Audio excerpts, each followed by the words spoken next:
Check.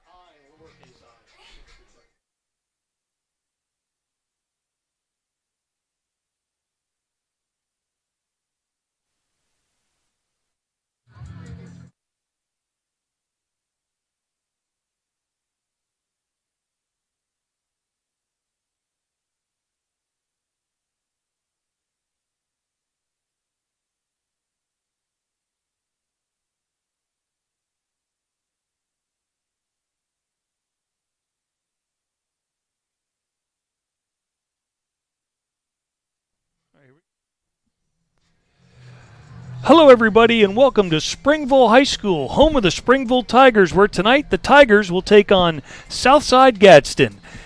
I'm Mike Rada, along with Jamie Curley. And Jamie, we moved the game to Thursday night. I think it's a wise decision. We'll find out tomorrow how bad the weather gets, but regardless, tonight is a gorgeous night for football. Yeah, finally. It feels a little bit of fall. It was cool this morning, not as hot during the afternoon, so we're finally getting to that beautiful time of football and the cool temperatures a little bit, so this is going to be fun tonight. Of course, Springville comes into the game. They are still winless on the season, 0-3 overall, 0-1 in the region. Southside Gadsden, after an opening week loss to Gunnersville, is 2-1 on the season, coming off a big win over Lincoln. They are now 1-0 in the region after that 45-7 victory. Yeah, they're going to be another team that it doesn't get much easier for Coach Clemens and the Springville Tigers. Every week they're having to play somebody that has good experience and good teams, and this is another one tonight. They're going to have to play their best game to be in this game. All time in this series, Springville trails with just 2 wins. Southside Gadsden has 12 wins, and they have tied 3 times. Last year, the Tigers lost to Southside Gadsden 13-6, but we saw some sparks from the Springville Tigers last week, Jamie, and we hope that continues this week. Definitely. Even though the score was a little lopsided, there were some good moments and some good plays and things that happened well. Again, a few key mistakes at the wrong time really affected Springville. Really all 3 games so far, so maybe, hopefully tonight, we'll eliminate those and get some things rolling. Just before we came on the air, I had an opportunity to talk to the Southside Gadsden play-by-play guys who will be covering the game tonight for their side, and they were telling me that they're concerned which Springville team is going to show up. And I said, well, what do you mean by that? Because they're 0-3, and he said, well, they showed a lot of life against Leeds, especially with the goal line stand and then the late touchdown. They ended both halves on a good note. Yeah, that's something as a coach you're always going to notice those things. And you know, you look at Springville and just see some of their talent and their size, and it's one of those things that if they get it together and put the drives together and eliminate some mistakes, they can be as good as anybody out here tonight. We are counting down to kickoff here at Springville High School as the Tigers get ready to host Southside Gadsden. We're going to hear from Coach John Clements coming up right after this commercial break. You are watching Springville Football Live on the River Sports Network. With football comes leaves, blowing, chainsaws, and trimming. And Argo Power Equipment has all of that covered and more. Serving Argo, Springville, and Trussville for 23 years, Argo Power Equipment has the best lines, including Steel, Exmark, Cub Cadet, and Big Green Egg. They pick up and deliver, as well as giving the personal touch that big box stores can't. Check them out, Argo Power Equipment on Highway 11.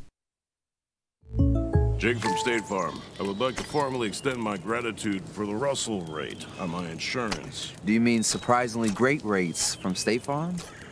I don't believe in accepting help, but I'll make an exception. Here's the deal, Russell. There's no special rate. These prices are for everyone.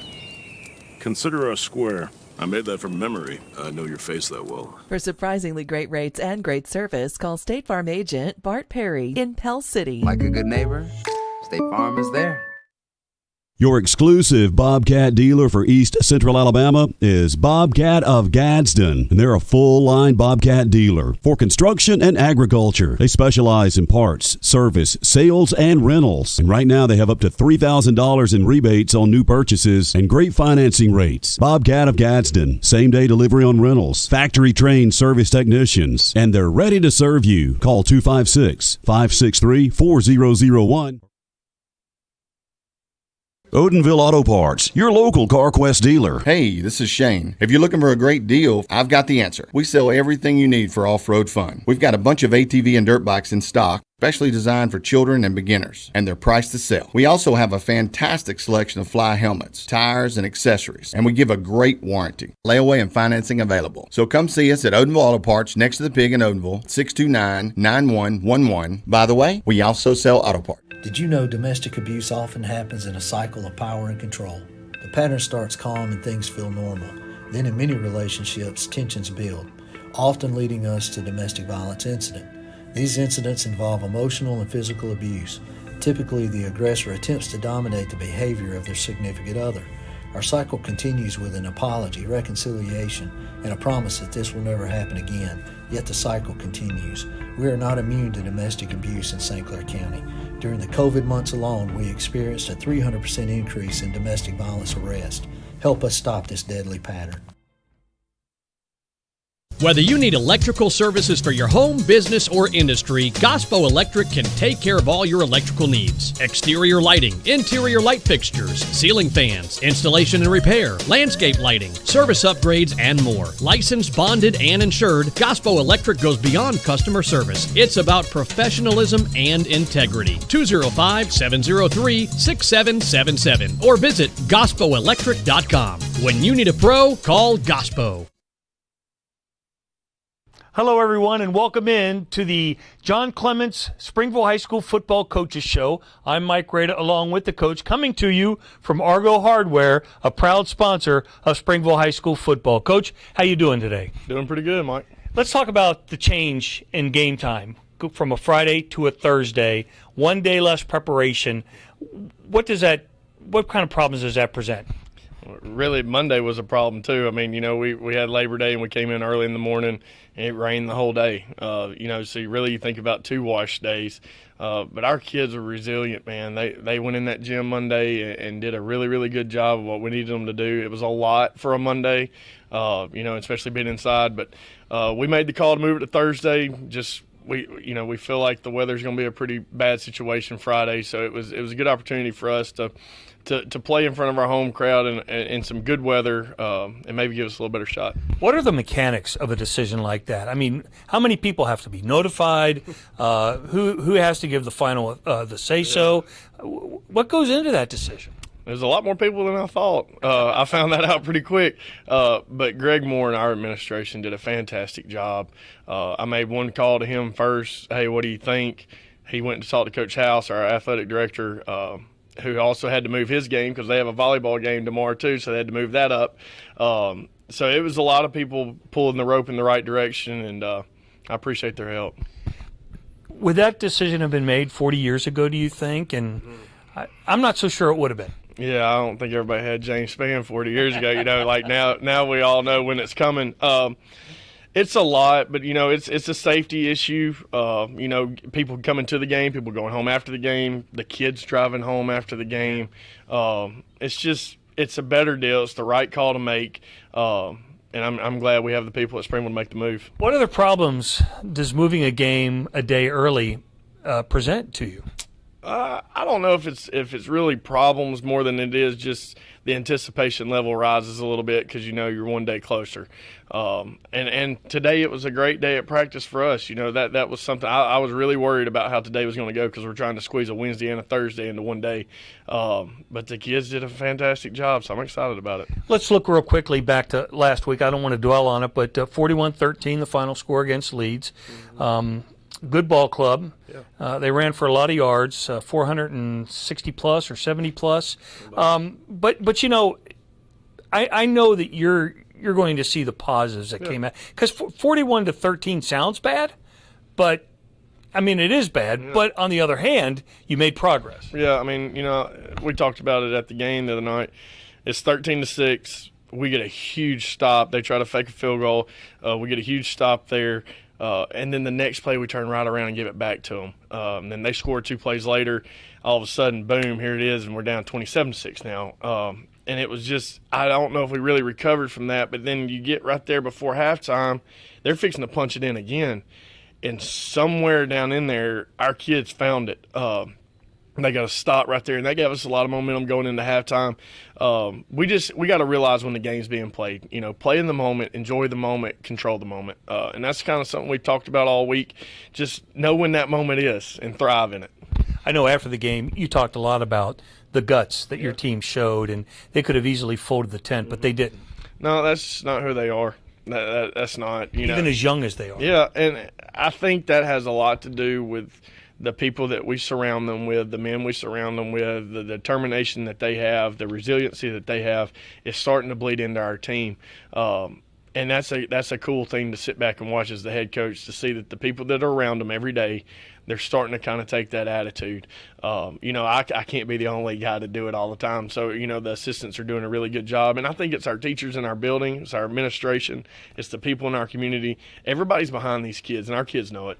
Asa Morrison, your quarterback, had 164 total yards. He counted for both touchdowns, one rushing, one throwing the ball. And Asa, if you're watching, listen, man, nothing against you, but I had no idea that you had those kind of wheels. I mean, 75 yards, I thought for sure you were going down. I thought he was going to get caught from behind. I've seen him run a bunch. And when he got in there, it was a touchdown. He's doing what he can do, and I've seen it, and our kids have seen it, our coaches have seen it. We've seen him play great. I want some more of it tomorrow night.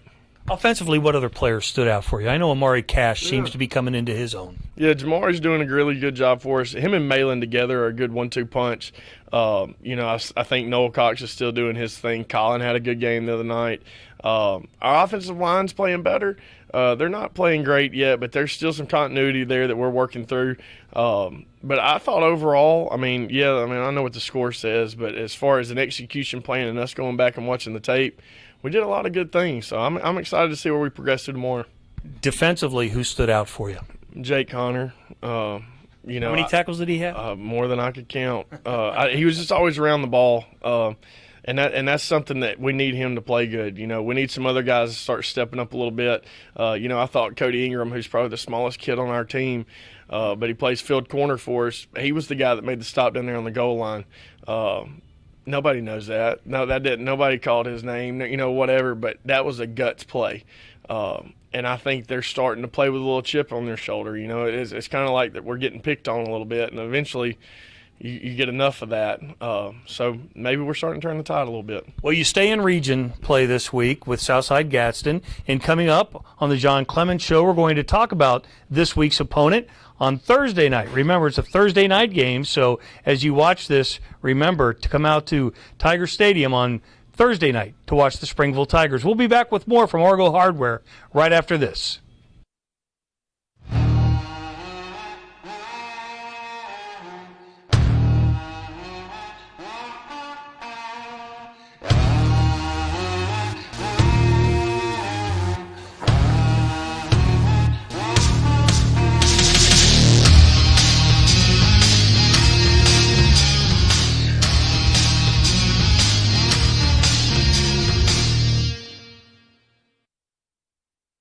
Waterworks Car Wash is your neighborhood car wash. Our crew pre-scrubs your car, and at Waterworks, we have a clean car guarantee.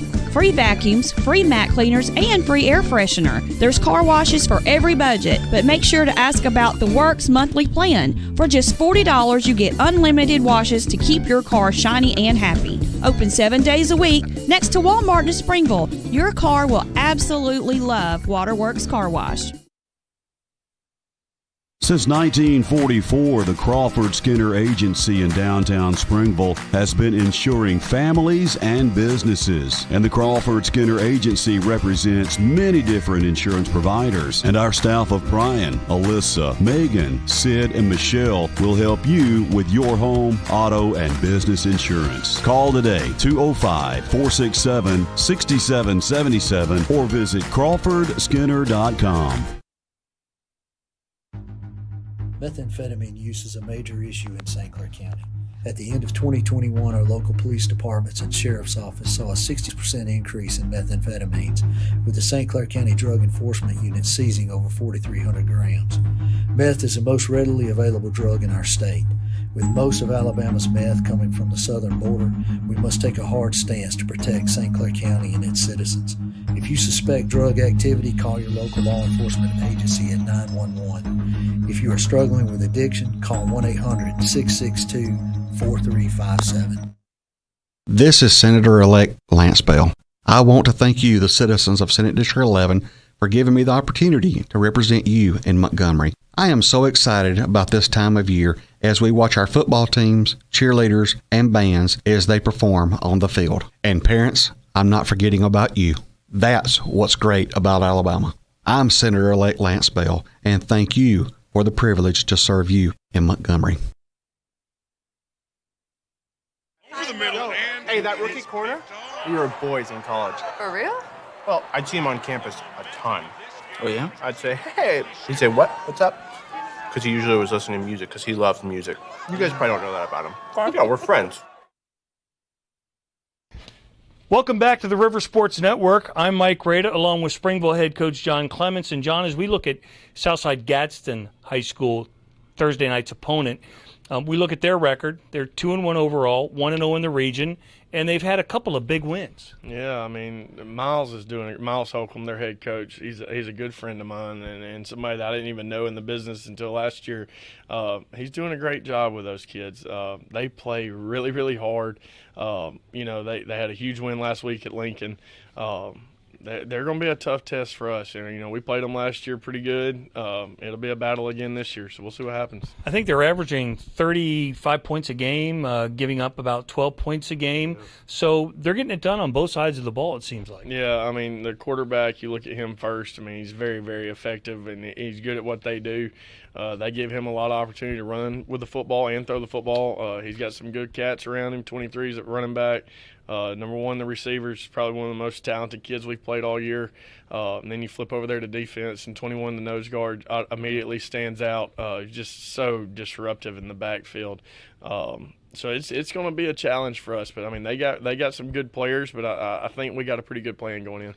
Last year they beat you 13-6. Does that game still haunt you? Yeah, because we turned it over, I think, 5 times. You know, I mean, we hit them a bunch of times with big plays. But, man, we just kept shooting ourselves in the foot. That's all I remember, you know, because I think our defense had caused 4 turnovers that night.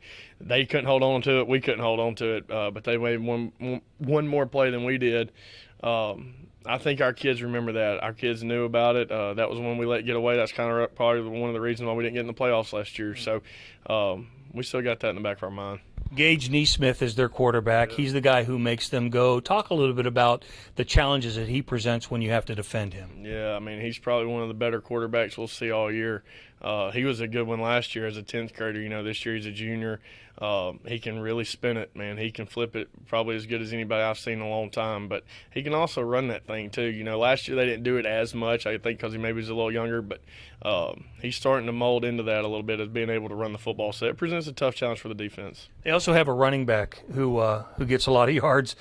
Mason Teague is his name, 175 yards last week. He scored 2 touchdowns against Lincoln. Yeah, I mean, again, you go back to just a hard-nosed runner. And they do a great job of getting in the ball in a bunch of different ways. So, I mean, they do a really good job on offense. You know, Miles was with Josh Niblett at Hoover High School, and so they do a lot of shifting. They do a lot of things to get a lot of eye candy for the defense to look at. He does a really good job with his players, a lot of personnel groups, a lot of different people coming on and off the field. So they do a really good job. You know, when I look at defensive keys, the way Leeds ran the ball last week, you're facing this Teague kid this week. The challenge comes at the defensive front. I know that you mentioned Connor. He made a lot of tackles, but your defensive line, you'd like for them, I know, to be more involved. Yeah. Well, I mean, just get off blocks. Have a little grit about you. You know, and that starts with Alex Cox up front. He's a senior for us. Him, Parker McAdams. Those are guys that we need to step up. Andrew Carroll needs to step up. Like, we need those guys to be disruptive in the backfield so our linebackers aren't just having tackles just teeing off on them. We need those guys to kind of control the line of scrimmage a little bit and free up some other guys to make some plays. That's their job. Like, we don't need you to make 15 tackles apiece. Just make it where somebody else can. Control the line of scrimmage, keep the linemen off our linebackers, and give us a chance. Offensively, you went the first 2 games without scoring a touchdown, and then, of course, last week you scored 2. And I know you'd like to improve on that this week. What challenges does their defense present? and they play a lot of zero coverage, man-to-man. They pressure you a bunch. They gamble, and I like it. I mean, I like that style. I mean, we do a lot of it on ours, show a bunch of different fronts, play a bunch of different coverages. They're one of those teams that are right up in your face. Hey, we're going to send 6. If you can get it off, good for you. If not, somebody's band's going to be playing. It's either theirs or ours. But that's their style, man, and they play fast. They play aggressive. So it should be a lot of fun. All right, well, we've talked about your team. We've talked about the opponent. Coming up in just a minute, we're going to have some final thoughts from the coach as we count down to kickoff on Thursday night against Southside Gadsden at Springville High School. So be sure and stay with us as we come back on the River Sports Network. Hey guys, this is Michelle Green with the Realty Pros. There's 2 things that I love, and that's football on Friday nights and real estate, residential and commercial. With years of experience, nothing makes me happier than helping people with their residential and commercial real estate needs. So if you and your family are looking for your dream home or looking to sell so you can start your next chapter, call me, Michelle Green, or find me on Facebook, Michelle Green with the Realty Pros.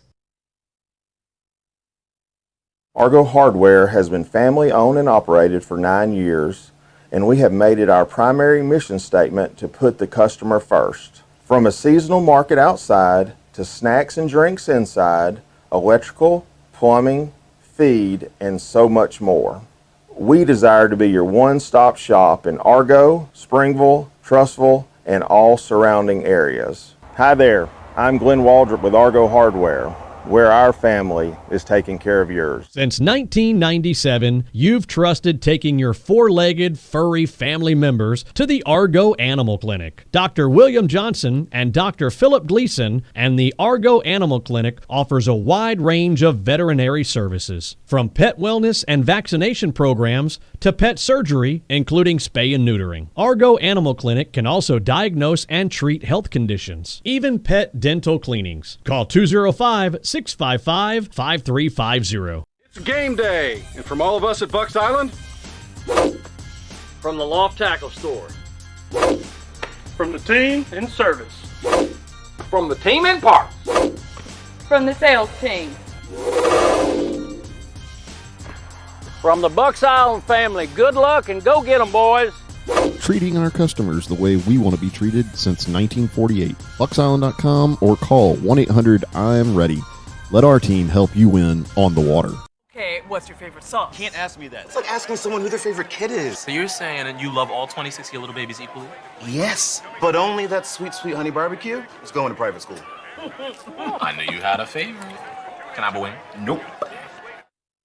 Hilltop Farms and Market, serving delicious and homemade lunch Monday through Friday 11 to 2 and breakfast Monday through Saturday 6 to 10. Hilltop has a bakery, caters, and makes meals to go. And Hilltop is much more than great food. You'll find fresh produce, a garden center with seasonal plants and flowers, Amish jams and jellies, and you'll even find sand, gravel, mulch, and pine straw. A little of everything. Hilltop Farms and Market.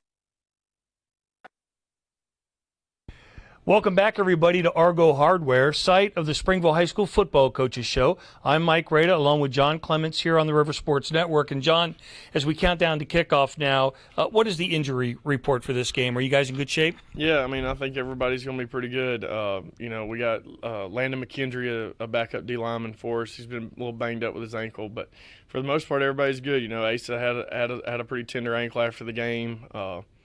He's going to play just because of who he is. But I think everybody else, I think we're going to be okay. We have to remind everybody again that we're playing on Thursday night. So how important is it to have a good home crowd on a Thursday night? It's an adjustment for the fans too. Yeah, they'll be there. I've seen enough Springville crowds to know that it don't matter if we play a JV game on Monday or a varsity game on Thursday. It doesn't matter. They're going to be there, and that's probably the one thing that I could say that our kids know that's going to happen. So no matter what, no matter if we're up, down, doesn't matter, those people are always there with us, and that's a huge deal. We need them bad tomorrow night. So we're 3 games into the season. Of course, you're still winless. But give me a progress report, because I know that progress has been made. Yeah, I mean, as long as the kids show up every day, that's half the battle to me. They show up with a great attitude. The camaraderie on the team's right. The camaraderie on the staff's right. everybody's still pushing and pulling for our kids. I see our teachers every day. I get emails from our teachers. I get emails from other people in our community.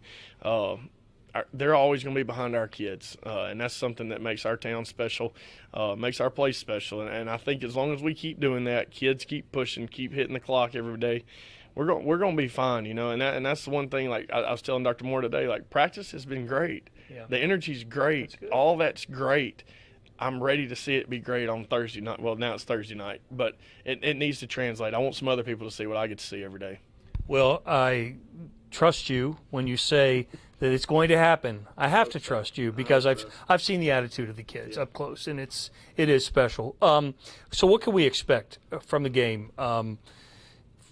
You talked about their propensity on defense to really pressure a lot, to come with 6 guys on every play. Can we see some trick plays from you? We haven't seen any yet. I don't know if it's a trick or what. We're going to try to get the ball in the best playmakers' hands in the best way possible. They do present a challenge that makes you have to kind of change your game a little bit, and you kind of got to play more of their game, which is a little more of a gamble. But hey, let's roll the dice, baby, and see how they go. Final thoughts? Let's just go out and get a dub Thursday night, man. That's what we need. We need that to happen bad. John, it was great seeing you. I appreciate what you do for Springville High School and for all the youth that you touch every single day. Thank you for watching the John Clemens Show. We'll be back with more. You're watching the River Sports Network. Don't forget, we're counting down to kickoff here on Thursday night, Springville and Southside Gadsden. Thank you for joining us, and we'll see you in just a few minutes. Jefferson State is the best choice for my education. You can get a jump start on college by completing college credit while still in high school. Or get an associate degree in one of Jeff State's high-demand career programs and start earning great pay right away. How about saving thousands in tuition by starting at Jefferson State, then transferring to a 4-year university? And with online classes and 4 convenient campuses, I can earn a degree around my schedule. Find your place at Jefferson State. Registration going on now. When you're the leader in disaster cleanup and restoration, how do you make like it never even happened happen? Let it rain, Randy! Woo! Yes! By being prepared for anything! Woo! Whatever comes your way, there's a pro for that. Serve Pro, like it never even happened. Ultimate Fitness in Springville wants to help you meet all your fitness goals. With 24/7 access and a wide array of cardio and free weight equipment, Ultimate Fitness has something for every experience level, offering personal training, speed and agility training, yoga, tanning, and weekly meal prep from Nomad Meals. Ultimate Fitness is proud to partner with the Silver Fit and Silver Sneakers programs. Call 205-467-3509 or come in and see us for membership rates and more details. That's Ultimate Fitness. Smokehouse Barbecue in Springville is now open. Get those taste buds ready for a little bit of it all. Barbecue, wings, burgers, salads, and more. Located just off the interstate, exit 154 on Marietta Road before the railroad tracks. Family owned and operated, Smokehouse Barbecue offers dine-in, carry-out, and catering. Open late after Springville home football games. Call 205-452-2628. Like them on Facebook for menu information. Smokehouse Barbecue, now open in Springville. Settled in a beautiful small-town atmosphere, the Woodall Building serves as an all-purpose venue specializing in intimate events from weddings and bridal teas to birthday parties and reunions. Whether you prefer one of the interior spaces or the outdoor courtyard, we have the space you need to host the event of the year. Schedule your spring event at 205-401-1496 or visit thewoodallbuilding.com. The Woodall Building, a classic Springville venue. The Food Barn in Raglan offers the best in good old-fashioned hometown service when you're shopping for groceries, plus the latest ways to get great food specials your way. Click on RaglanFoodBarn.com. Follow the Food Barn on Facebook and listen to The River for weekly specials. Where you can get everything you need from down on the farm and it won't cost you a leg or an arm. And they're open 7 days a week. For the best cuts on quality meats, great service, and great prices, it's the Food Barn in Raglan.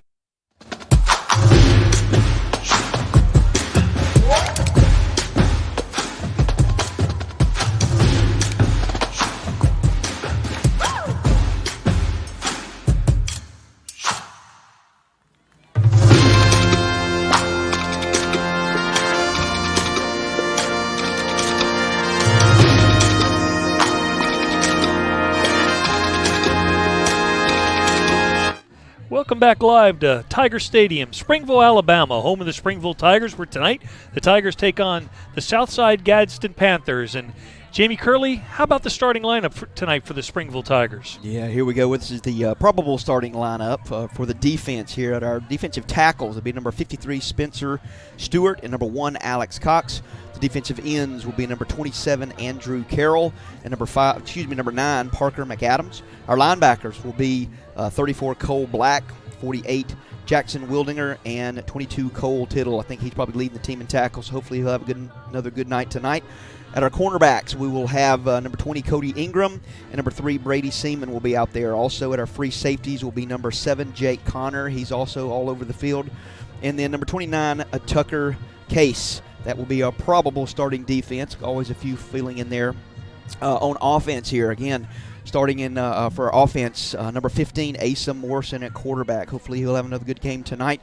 Number 8, Noel Cox at wide receiver. Also, Jake Isabel will be in there, some working in there at receiver as well. Colin Lockhart, number 14, will be in receiver. Good to see Drake DiGiacomo back out there, whether he's starting tonight or will be working in. He'll be back there at receiver. Baylor Sandlin will be tight end, number 11. Malin Alverson will be running back, as well as Jamari Cash will be working there as running back. Chandler Chancellor will be our left tackle, number 54. Brendan McCain, our left guard, number 77. Sniping the ball tonight, Nathan Baldwin, number 62, our center. And then Brody again, right guard, number 66. And then Matthew Cherry for the right tackle, number 75. So probable lineup for the Springville Tigers tonight. Hopefully they'll get it together. And you talked about the quarterback, Asa Morrison. Last week he had 164 total yards. He accounted for both the touchdowns, one through the air, one on the ground. And his backup tonight, of course, will be number 13, Boaz Thornton, because once again, the youngster is not available. Yeah, that was one of those things that hopefully we'll just see how that injury goes through the rest of the season. And again, we would sure like to see the little ninth grader get his time. He had that one drive and looked really good, and did really well and got the team down there. So we'll see. Hopefully his injury will get better soon. It is a gorgeous night for football here in Springville, Alabama, as we come to you on a Thursday evening instead of a Friday evening because of some projected weather tomorrow night. But again, tonight couldn't be any more beautiful. Here's a weather forecast for all of tonight's games from JP Dice. Hi, I'm meteorologist JP Dice right here on the River Sports Network, and the forecast for tonight looking a lot better for high school football. Some of those games moved to tonight instead of tomorrow night because of the rain expected. Kickoff tonight, temperatures around 79 degrees. It is Moody at home versus Cleburne County. No rain in the forecast. It's going to be partly cloudy. Checking out Springville at home, Southside Gadsden, the rain chances only around 20%, and it looks like a partly cloudy sky. Temperatures again at kickoff around 78 degrees for that game. Toward the end of the game, those temperatures coming in the mid-70s. The big factor tonight, it's going to be muggy out there, and we're setting the stage for quite a bit of rain coming up for tomorrow and for the weekend. I'm meteorologist JP Dice. Enjoy the game right here on the River Sports Network. So a very nice night for high school football here in Springville, Alabama, where the Tigers will take on Southside Gadsden. We'll be back with more about tonight's game right after this. You're watching Springville High School football on the River Sports Network. The Food Barn in Raglan offers the best in good old-fashioned hometown service when you're shopping for groceries, plus the latest ways to get great food specials your way. Click on RaglanFoodBarn.com. Follow the Food Barn on Facebook and listen to the River for weekly specials. Where you can get everything you need from down on the farm and it won't cost you a leg or an arm. And they're open 7 days a week. For the best cuts on quality meats, great service, and great prices, it's the Food Barn in Raglan. Game day, and from all of us at Bucks Island, From the Loft Tackle Store. From the team in service. From the team in parts. From the sales team. From the Bucks Island family, good luck and go get 'em, boys. Treating our customers the way we want to be treated since 1948. BucksIsland.com or call 1-800-I'm-READY. Let our team help you win on the water. Okay, what's your favorite song? Can't ask me that. It's like asking someone who their favorite kid is. So you're saying and you love all 26 of your little babies equally? Yes, but only that sweet, sweet honey barbecue is going to private school. I knew you had a favorite. Can I have a wing? Nope. Hilltop Farms and Market, serving delicious and homemade lunch Monday through Friday 11 to 2 and breakfast Monday through Saturday 6 to 10. Hilltop has a bakery, caters, and makes meals to go. And Hilltop is much more than great food. You'll find fresh produce, a garden center with seasonal plants and flowers, Amish jams and jellies, and you'll even find sand, gravel, mulch, and pine straw. A little of everything. Hilltop Farms and Market. Jefferson State is the best choice for my education. You can get a jump start on college by completing college credit while still in high school. Or get an associate degree in one of Jeff State's high-demand career programs and start earning great pay right away. How about saving thousands in tuition by starting at Jefferson State, then transferring to a 4-year university? And with online classes and 4 convenient campuses, I can earn a degree around my schedule. Find your place at Jefferson State. Registration going on now. When you're the leader in disaster cleanup and restoration, how do you make like it never even happened happen? Let it rain, Randy! Woo! Yes! By being prepared for anything! Woo! Whatever comes your way, there's a pro for that. Serve Pro, like it never even happened. Welcome back, everybody, to Springville High School. Mike Rada along with Jamie Curley. And the third member of our broadcast team is Chris McNair. We call him Captain Mac. Captain Mac's down on the 45-yard line. Captain, what's going on? Captain Mac, can you hear me? Oh, sorry. That was my fault, Captain Mac. I didn't have you potted up. It's a great night for football, much better than tomorrow night, where an arc of animals would probably get in the way of the cameras. So it's probably a good thing we're here tonight. Right now it is 77 degrees. It just went down about 2 degrees, and you can actually feel the difference. Now it feels about 80 degrees. Humidity is not so bad, and the field is actually looking pretty good. So it's not chopped up yet, so looking like a good night. We see a couple of microphones set up down there on the field, Captain Mac, and a couple of speakers. Is somebody going to sing the anthem tonight? Yes, they are. The choir will sing the national anthem. The Springville High School choir will sing the anthem. That'll be awesome. Okay, well, we'll look forward to that, Captain Mac. You stand by. We'll be back down to you as we need to, and we always appreciate you being a part of our broadcast team. Jamie, when we look at tonight's game and we look at the records, we see this probably should be another Springville loss, but I think you got to look deeper than the records in this ball game, because I still think after 3 games we don't know what we have from either team. We really don't.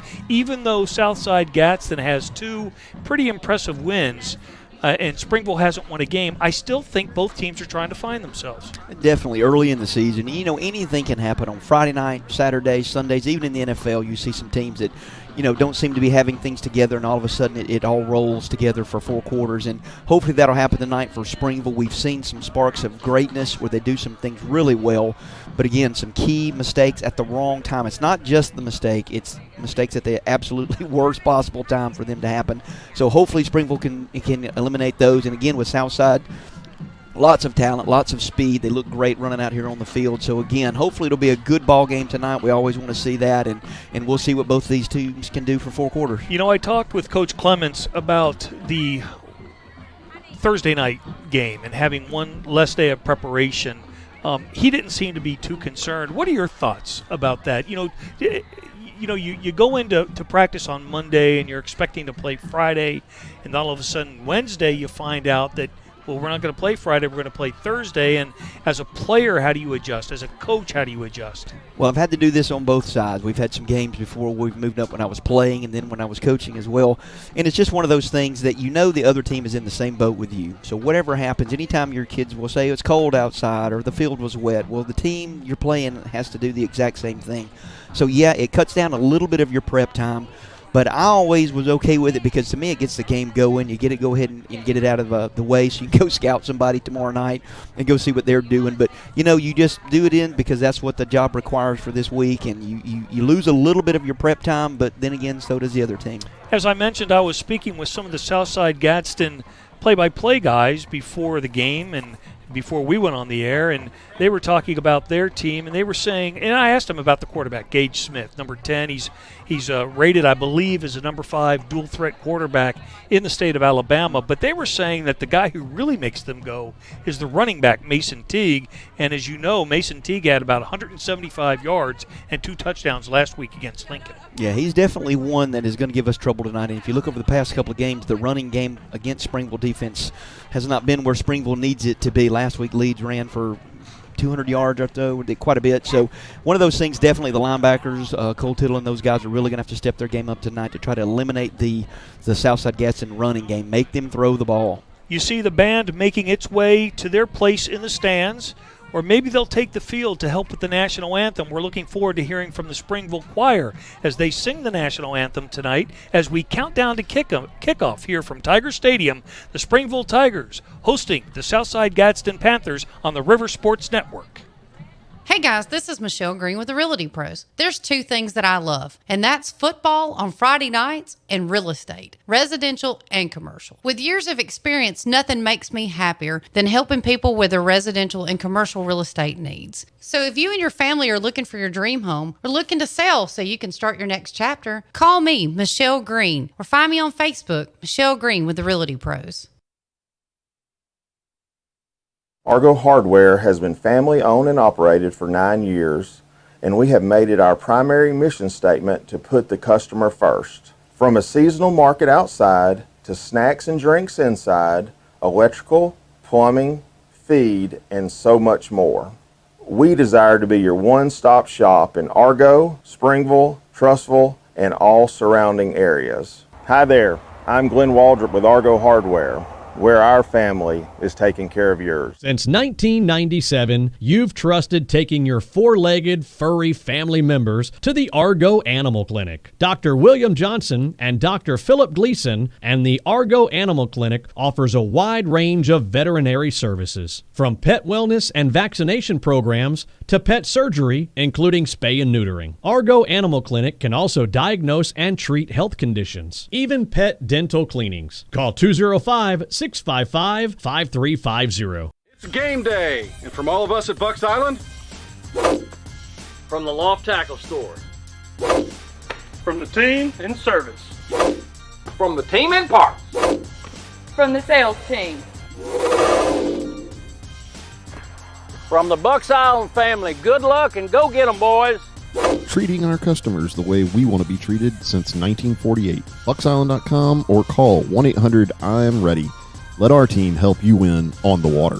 Okay, what's your favorite sauce? Can't ask me that. It's like asking someone who their favorite kid is. So you're saying that you love all 26 of your little babies equally? Yes, but only that sweet, sweet honey barbecue is going to private school. I knew you had a favorite. Can I have a wing? Nope. Hilltop Farms and Market, serving delicious and homemade lunch Monday through Friday 11 to 2 and breakfast Monday through Saturday 6 to 10. Hilltop has a bakery, caters, and makes meals to go. And Hilltop is much more than great food. You'll find fresh produce, a garden center with seasonal plants and flowers, Amish jams and jellies, and you'll even find sand, gravel, mulch, and pine straw. A little of everything. Hilltop Farms and Market. Love's Travel Stop, all about providing friendly service, clean facilities, gasoline, diesel fuel, travel items, coffee, and all the food and supplies to keep you going 24/7. And you're never far from a Love's Travel Stop, like I-20 at exit 147 in Moody, I-59 exit 174 in Steele. Find one online at loves.com. So when you hit the road, make Love's Travel Stop your first stop.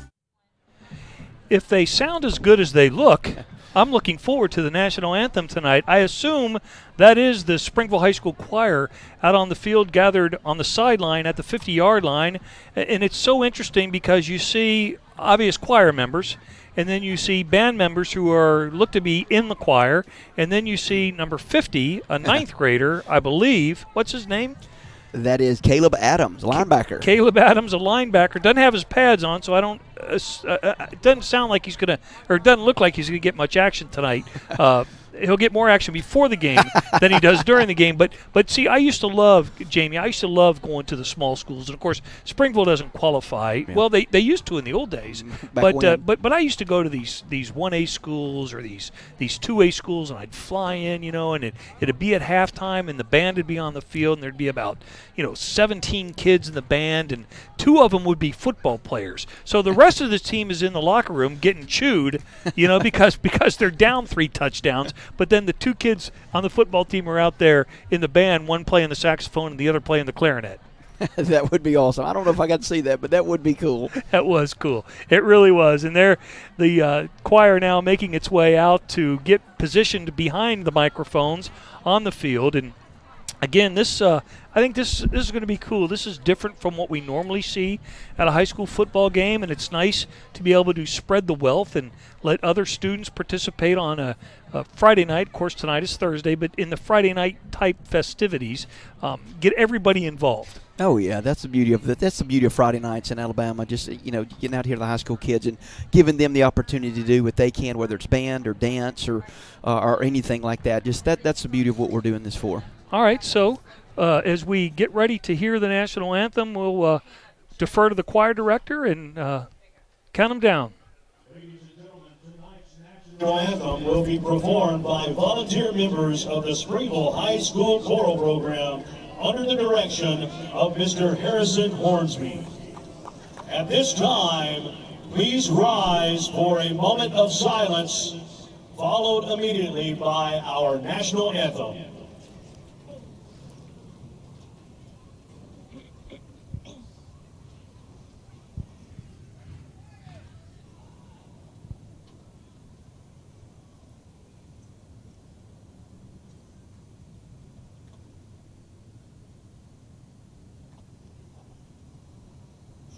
Oh, say, can you see by the dawn's early light what so proudly we hailed at the twilight's last gleaming, whose bright stripes and bright stars through the perilous fight, for the ramparts we lost were so gallantly streaming.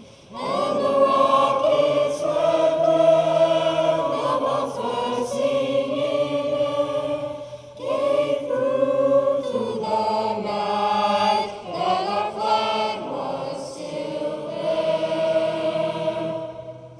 Oh, say does that star-spangled banner yet wave o'er the land of the free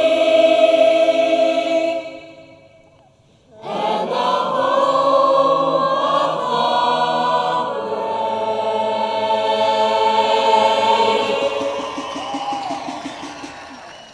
brave. What a nice change of pace right there. The volunteers from the Springville Choral Group singing the national anthem before tonight's game.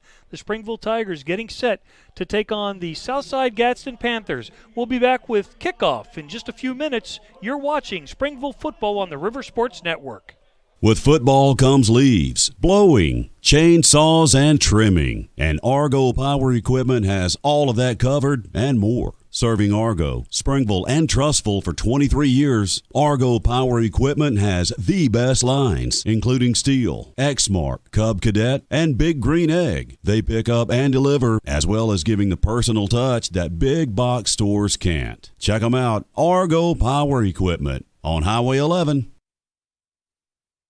Whether you need electrical services for your home, business, or industry, Gospo Electric can take care of all your electrical needs. Exterior lighting, interior light fixtures, ceiling fans, installation and repair, landscape lighting, service upgrades, and more. Licensed, bonded, and insured, Gospo Electric goes beyond customer service. It's about professionalism and integrity. 205-703-6777 or visit GospoElectric.com. When you need a pro, call Gospo.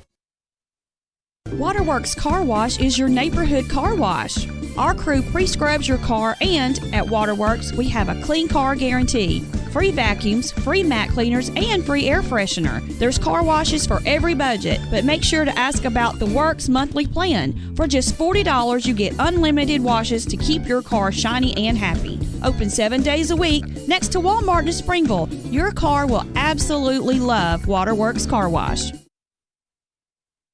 Your exclusive Bobcat dealer for East Central Alabama is Bobcat of Gadsden, and they're a full-line Bobcat dealer for construction and agriculture. They specialize in parts, service, sales, and rentals. And right now they have up to $3,000 in rebates on new purchases and great financing rates. Bobcat of Gadsden, same-day delivery on rentals, factory-trained service technicians, and they're ready to serve you. Call 256-563-4001.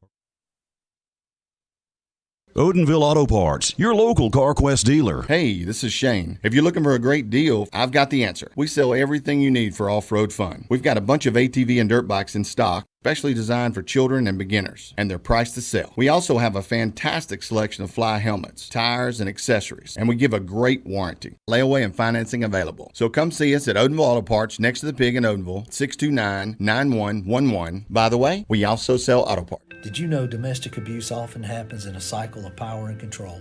The pattern starts calm and things feel normal. Then in many relationships, tensions build, often leading us to domestic violence incident. These incidents involve emotional and physical abuse. Typically, the aggressor attempts to dominate the behavior of their significant other. Our cycle continues with an apology, reconciliation, and a promise that this will never happen again, yet the cycle continues. We are not immune to domestic abuse in St. Clair County. During the COVID months alone, we experienced a 300% increase in domestic violence arrests. Help us stop this deadly pattern. We are counting down to kickoff at Springville High School, Tiger Stadium, where the Tigers are getting set to host the Southside Gadsden Panthers. Mike Rada along with Jamie Curley, and Jamie, the captains, making their way to midfield for the coin toss. Yeah, we have number 15, Asa Morrison, number 54, Chandler Chancellor, number 1, Alex Cole, and number 48, Jackson Wildinger. 2 offensive guys and 2 defensive guys. I love it. Captain Mack is down there with the officials to bring us the coin toss.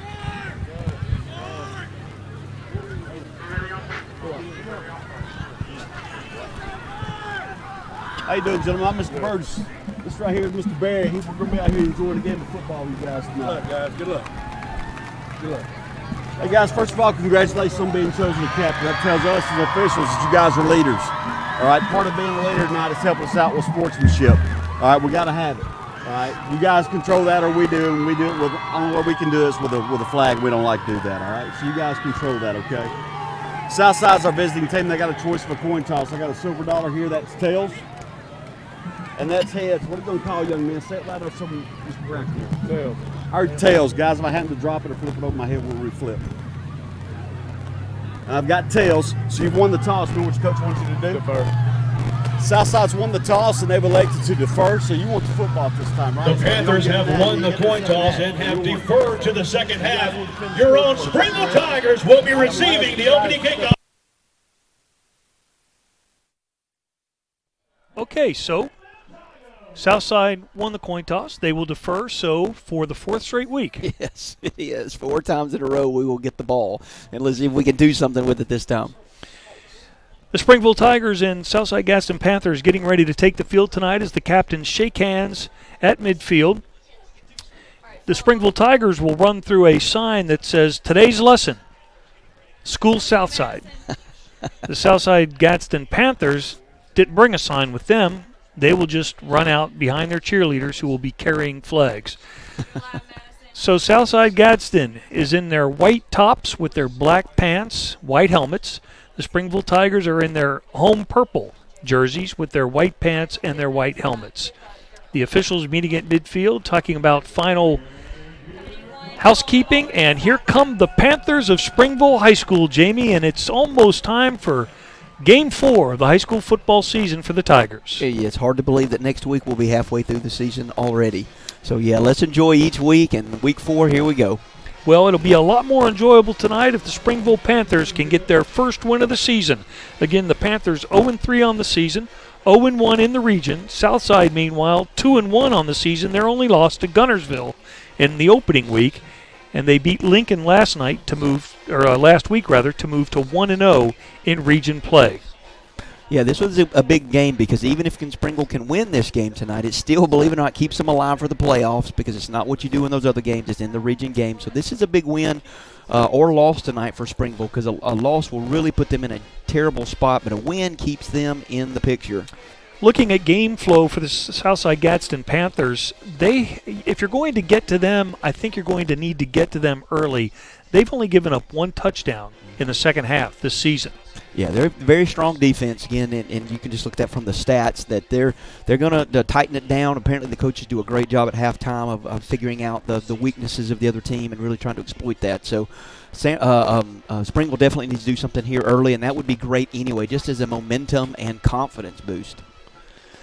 So again, the Springville Tigers will be receiving. Noel Cox and Jamari Cash are back to receive, both of them standing at their own 10-yard line. As we get ready to kick off, the clock is already running.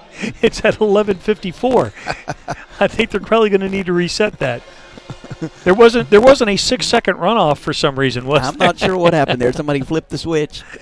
There we go. It's back at 12. So now we are ready for kickoff.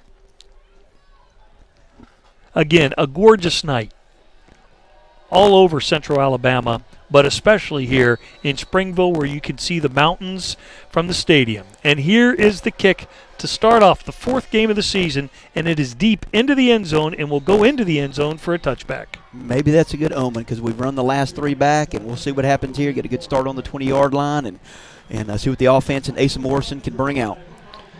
So Asa Morrison will be the starting quarterback as he has been for the first 3 games of the season.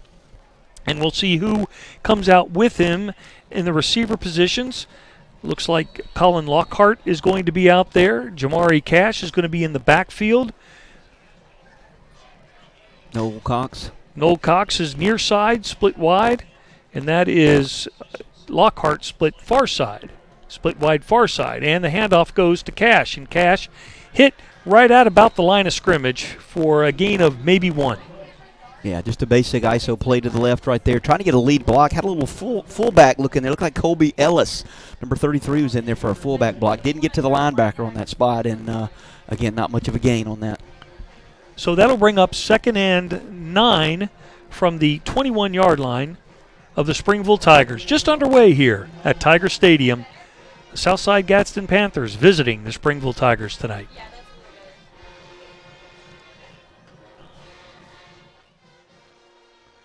Here's a pass, fade route, a little bump there on the sideline, but they're not going to call anything on that. Good coverage by the defensive back, and, of course, I think the ball was overthrown too. Yeah, just a little fade pattern there, nothing fancy on that. Came out with the same formation as previously, trying to maybe keep the linebackers in there tight. Just couldn't get the completion on that. Yeah, a little bump and run out there, and a little more bumping than probably should have been allowed, but, hey, they didn't call it. All right, so that'll bring up a long 3rd and 9, and these are the situations that Springville has been faced with a lot this season, 3rd and long. Yeah, it's hard. You don't have many plays at 3rd and 9. Hopefully they can get the ball out and let somebody make something happen. Good pass over the middle, and it is caught by number 8, Noel Cox. Good catch, and then he fumbles the football after he's dragged down at around the 35-yard line, and so Southside Gadsden recovers at the 34. Let's see a replay of that. Yeah, you'll see a good little post pattern in here by Noel Cox. He split on the outside here, far right. And anyway, he'll get inside the safety right there. Great throw and catch, very difficult. And you'll see number 21, I believe, right there, just strip it. Great job right there by him, by the defensive guy, to pull that ball out. So Southside Gadsden gets the ball after a turnover at their own 34-yard line. 10:26 to go in the first quarter. We're just underway here at Springville High School. Gage Neesmith, number 10, is the quarterback. And he'll hand off. Oh, no, he keeps it. He dropped the ball, and Springville thinks they have it, and they do. So Springville's defense comes up big. They get the ball right back and actually gain a few yards. They're at the 30-yard line. Take a look at the replay, Coach. Just a bad handoff. Looks like a zone read. Pulled it, dropped it. And who was that in there? It looked like 27. That's 27. If that is, that's Andrew Carroll. That's 27, yeah. Yeah, Good job with him. Hey, Stuart Floyd drew it up. 2-yard gain on that play for him. So the change of possession very quickly here. So Springville now operating from about the 31-yard line. 1st and 10. Up the middle, the give to Jamari Cash, and Jamari gets maybe a yard. I think they're going to say it looks like no gain. Pretty stacked up right there in the middle of the line. Yeah, again, they're trying to go to a two-back set with 33 in there, a little fullback set. The old-fashioned fullback, about 2 yards off the ball, trying to get him to either as a lead block. That time he was more of a decoy, and it sure didn't fool the linebackers for Southside Gadsden at all. So 2nd and 10 at the 31-yard line. Morrison in the shotgun. Cox goes in motion. They fake it to him. Morrison looking to throw, and he does. Good coverage, and it's going to be broken up incomplete at the back of the end zone. Yeah, again, trying to get the ball on just another post play to Lockhart coming across. Looks like they stayed in the 3 coverage, so they had a center, kind of a center fielder playing in there, and he just ran with him. Locked up with Lockhart. Good coverage. That would have been a very difficult. He almost has to play defense on that just to keep the interception down. It looked like Lockhart initially had good position, and then the defensive back was able to jockey for position and get in front of him. So that brings up another long 3rd down, 3rd and 10 at the 31. 9:26 to go in the first quarter. The Springville Tigers hosting the Southside Gadsden Panthers. 2 turnovers, one by each team to start this game. Morrison back to throw. And he's got pressure, and he's got some room now as he scampers out far side. He's got the 1st down. He's got more inside the 10-yard line. Asa Morrison with a Argo Hardware 1st down on a great individual effort inside the 10-yard line. Yeah, Malin Alverson downfield. Got a good block on him downfield. Again, just nothing there.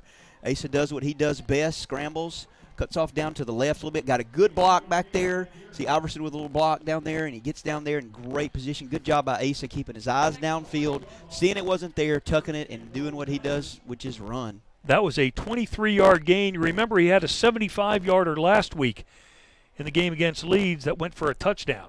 So now, 1st and goal from the 8. The give. Inside to Cash again. And I think he might have lost a couple of yards there back to the 10-yard line. Yeah, same kind of thing, trying to use that fullback in there, and it's just bringing an extra linebacker that's not going anywhere. So they are packing it in, and I think I talked to Coach Floyd earlier this week, and he said they're going to try to squeeze them a little bit, get those linebackers coming in, and then work on getting outside. So hopefully we'll get back outside on them here soon.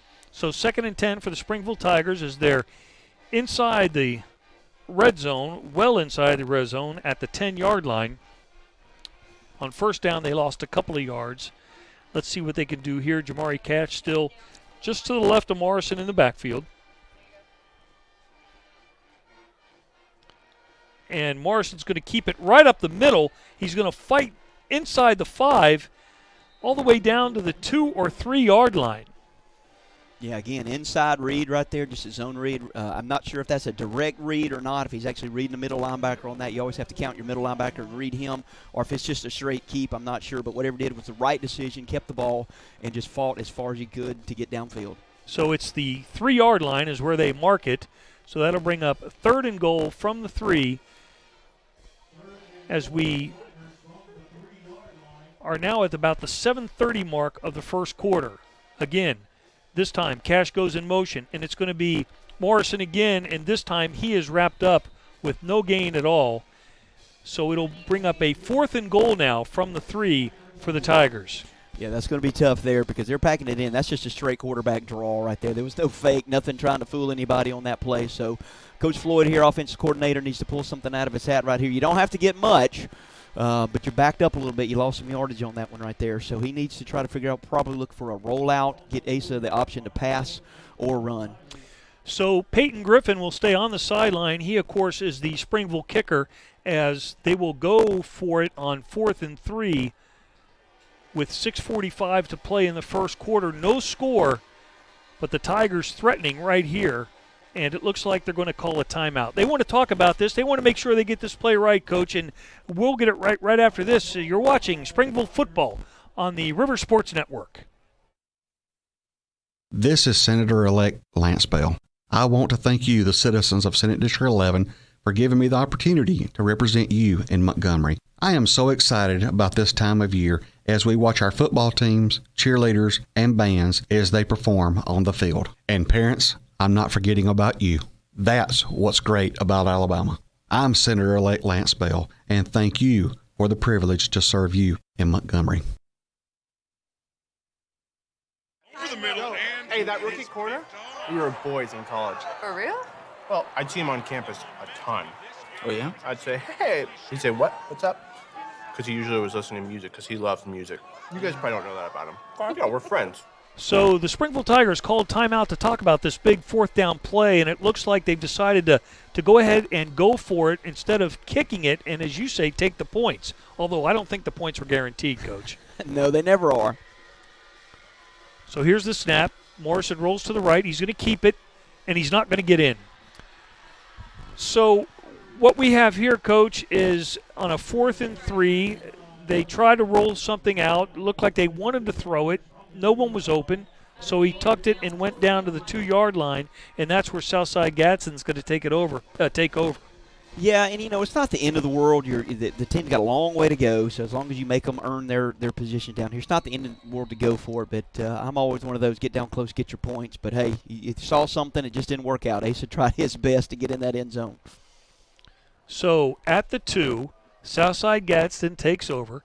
There's no score in the ball game. So far in this game, we have a turnover from each team, and then we had a goal line stand by the Southside Gadsden Panthers. So now Southside operating, and they give the ball to the running back.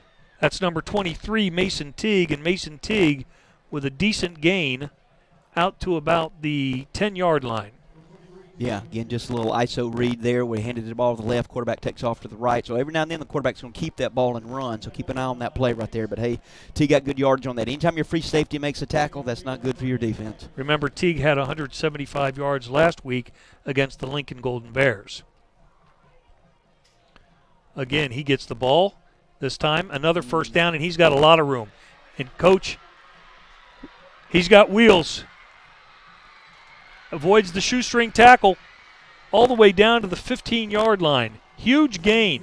35, that's 75 yards. Now, that's a big play right there. He's definitely can scoot right there. Same kind of play, just a little read, zone read to the left side. Running back takes left, quarterback keeps it, fakes right. And there was a huge hole. The linebacker got suckered in, followed the linebacker. If you can see it here, he's to his right.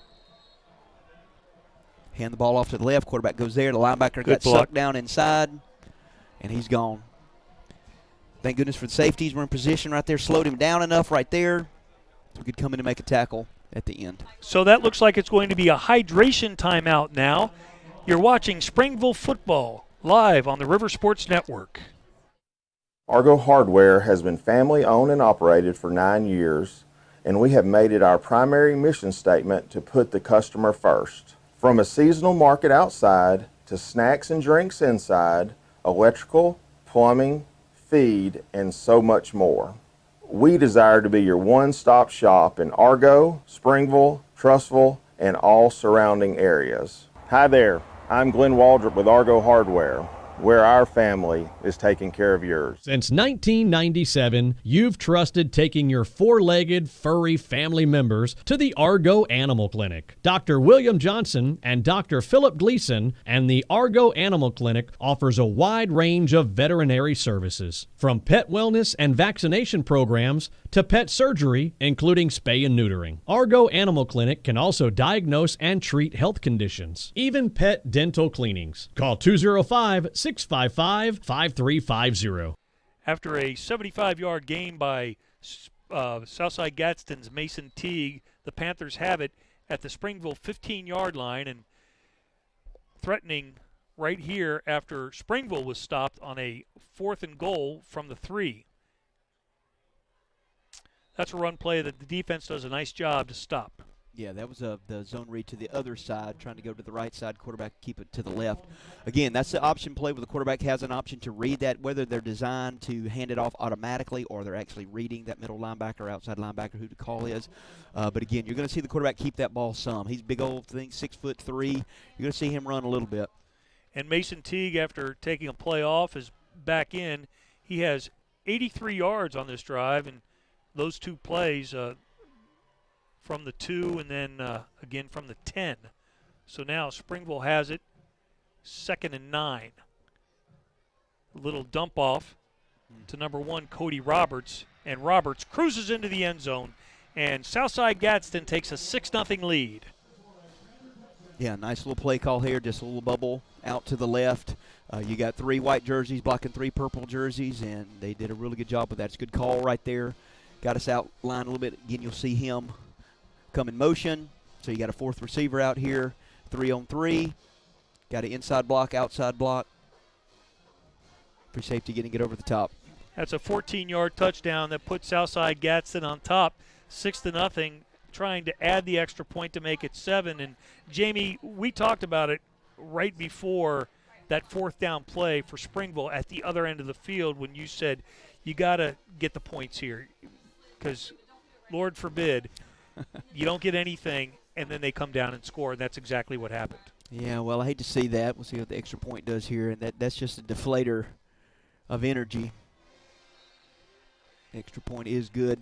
But, hey, it's one of those things. You take a gamble and you're sitting down there because if you score, it's huge. You get that touchdown. Just one of those things that Springville just is not as lucky as they needed to be right there. So the extra point was good. 7-0. Southside Gadsden leads the Springville Tigers with 4:45 to go in the first quarter. You're watching the River Sports Network. With football comes leaves, blowing, chainsaws, and trimming. And Argo Power Equipment has all of that covered and more. Serving Argo, Springville, and Trussville for 23 years, Argo Power Equipment has the best lines, including Steel, Exmark, Cub Cadet, and Big Green Egg. They pick up and deliver, as well as giving the personal touch that big box stores can't. Check them out, Argo Power Equipment on Highway 11. Whether you need electrical services for your home, business, or industry, Gospo Electric can take care of all your electrical needs. Exterior lighting, interior light fixtures, ceiling fans, installation and repair, landscape lighting, service upgrades, and more. Licensed, bonded, and insured, Gospo Electric goes beyond customer service. It's about professionalism and integrity. 205-703-6777 or visit GospoElectric.com. When you need a pro, call Gospo. Southside Gadsden kicking off again to the Springville Tigers with a 7-0 lead, and once again the kick goes into the end zone. This one not as pretty as the last one, but it gets the job done, and Springville will take over at the 20-yard line. Yeah, let's see if they come back out here with that fullback set right here. I think that was the tone they were trying to set to get the linebackers in with a good old-fashioned fullback. I don't see 33, Kobe Ellis, back out there. So, yeah, he's out there. So that may be part of the plan for this first quarter. We talked about it during the break about the message I think that Coach Clements was trying to send to his team when he went for it down there on 4th and 3. Mm-hmm. Yeah, definitely don't blame him at all. So Springville, 1st and 10 from the 20, and right away Morrison in trouble, and he's dropped for a loss by number 50 for the Southside Gadsden Panthers. I don't have a number 50 on here, but he's out there. He's out on the field, but he's not on the roster. That's not surprising. You cannot count on rosters these days. That is true. Yeah, I'm not sure if that was a broken play or what exactly happened on that, but it immediately the defensive end was right there on Asa Morrison. It was a loss of 5, so that'll be 2nd and 15 now for the Springville Tigers as Asa Morrison lining up there, and he's got Malin Alverson next to him in the backfield, and the give was to Alverson, and Alverson takes a pretty good lick after about no gain. No gain at all, yeah. Just a little, my man Brady Caldwell got in there for that play. Good for him. Again, just a little option pitch to the right. Not much there either way for the quarterback to keep it or toss it. You're doing that to the boundary, and that makes it much more difficult. So, again, another 3rd and long here for Springville. 3rd and long, 3rd and 15 now for the Tigers. On their own 15-yard line, Southside Gadsden leading the ball game, 7-0 with 3:25 to play in the first quarter. And again, Alverson lined up to the right of Asa Morrison. Morrison looking to throw. Under pressure. Takes off. Fumbles the ball. And it looks like Southside Gadsden recovers. So Morrison trying to make a play. Got a little bit careless with the football. Southside Gadsden knocked it away, and they recover it deep in Springville territory. Yeah, you see that lots of times with quarterbacks just because they're not used to that. You see him stepping up, scrambling, running. He's got the ball in his both hands. And then when you get tackled, somebody puts that hat on the football, it's going to come out just about every time. So at the 22-yard line is where the Southside Gadsden Panthers will take over, already leading 7-0, and now they've got prime field position to add to that lead. So it's time for that Springville Tiger defense to step up. Boy, they sure need to right here. Let's see what Alex Cole and Tittle, these guys can do in there. They need to step up here. Quarterback under center this time. Play fake. Screen pass. Oh, and he's picked off. Picked off by big number 59. I don't think 59. We don't have a 59. 99. 99. 99. 99. Here's a replay. Yeah, he just threw it right to him. He stayed in there. It was a little screen. He just stepped right in front of the running back. Great job right there. So that is the fourth turnover in this game. 2 of them by each team. Yeah, Talon Swallows. Got to give him some credit on that. Yeah. You got to call his name. Call it again, Coach. Yeah, Talon Swallows. Yeah, good job for him being out there. I've seen him out there quite a bit, and he's just in the right place at the right time. He's a big kid. Got that thick body. Good hands, too. Good soft hands. Yeah, he took it and ran. He knew what to do with it. He sure did. Might have been a fullback when Pee-wee ball.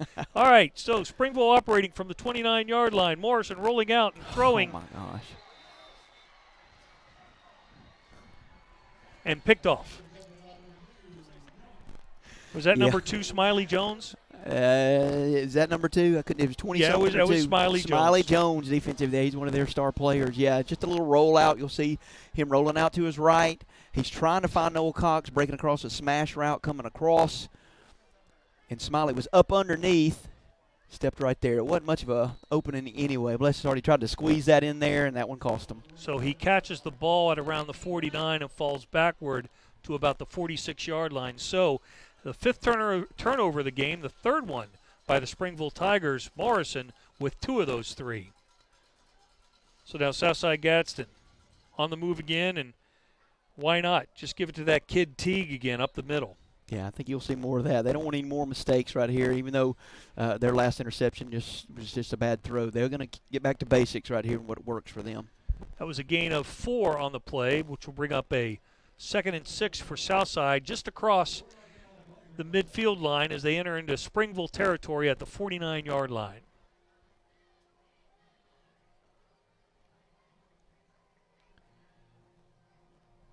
Gage Neesmith getting the call from the sideline, getting his lineman square. He's going to throw it, Coach. There they go. Ball's up, 50-50. They're going to call a penalty, and I'm not sure if that's going to be face guarding or what they're going to call there. It's definitely going to be against Springville right there, but that was just a throw it up. You had 2 white jerseys and 2 purple jerseys out there going for the ball, and it's just kind of throw up and see who can get it. You'll see you got trips out to the open side right there. We had 2 safeties on that side, so we're plenty deep, plenty good. I think they'll probably call just a good old-fashioned pass interference. Yep. And they're going to call a is that a 9-yard penalty? A 9? It should be. Should be 15, shouldn't it? It should be okay, 15. Now they're marking it off. Yeah. It looked like they were setting up at the 40-yard line, but they're going to take it down inside the 35 at the 34. So that is indeed a 15-yard penalty, and so that keeps Southside Gadsden alive and puts them in good field position now at the 34-yard line.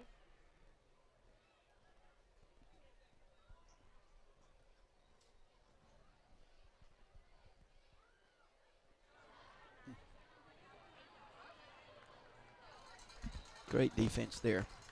That was the give to Teague again. Yeah, Cole Tittle there read that very well. Again, it's zone read to Teague, trying to get outside, get a better job by the linebackers that are feeling where to go. And, of course, Southside's going to be able to keep that ball and go with the quarterback a little bit later, hopefully not. But, anyway, great job by Cole to stay in there. Did a great job of scraping inside out and making the tackle. That was a gain of 3, maybe 4. So that'll bring up a 2nd down and 7, we'll call it, from the 31-yard line. 1:17 to go in the first quarter. Nice play. Oh, breaks the tackle, Teague does. But still, it's a 3-yard loss. Definitely what Springville needed right there on a 2nd and 6 or 7 to get a loss on that. Now it's 3rd and 8, 3rd and 9, which you don't want to be in. Good job by the initial pursuit to get in there. Looks like McAdams was in there making some stops and slowing it down. Didn't make the initial tackle, but did a great job right there slowing them down. Yeah, really good penetration. And then enough at least for them to come in and clean it up.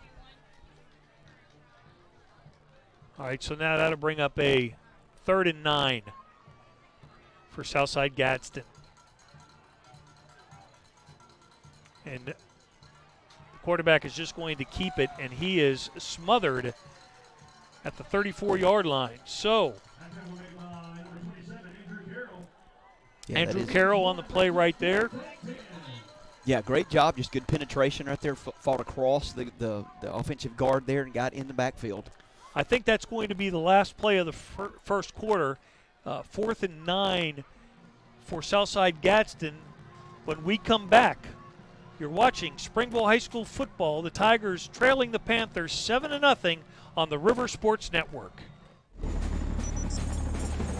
When you're the leader in disaster cleanup and restoration, how do you make like it never even happened happen? Let it rain, Randy! Woo! Yes! By being prepared for anything! Woo! Whatever comes your way, there's a pro for that. Serve Pro, like it never even happened. It's game day, and from all of us at Bucks Island, from the Loft Tackle Store, from the team in service, from the team in parts, From the sales team. from the Bucks Island family, good luck and go get 'em, boys.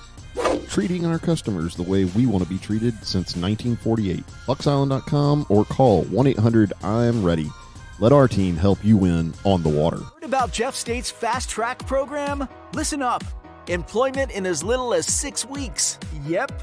In-demand jobs? Definitely. Jobs in industries like IT, medical, industrial, manufacturing, and more. Get an in-demand career in as little as 6 weeks. Why wait? Get on the Fast Track at Jefferson State. Act now. Visit online or call 205-856-7710 today. Find your place at Jefferson State. Over the middle, hey, that rookie corner?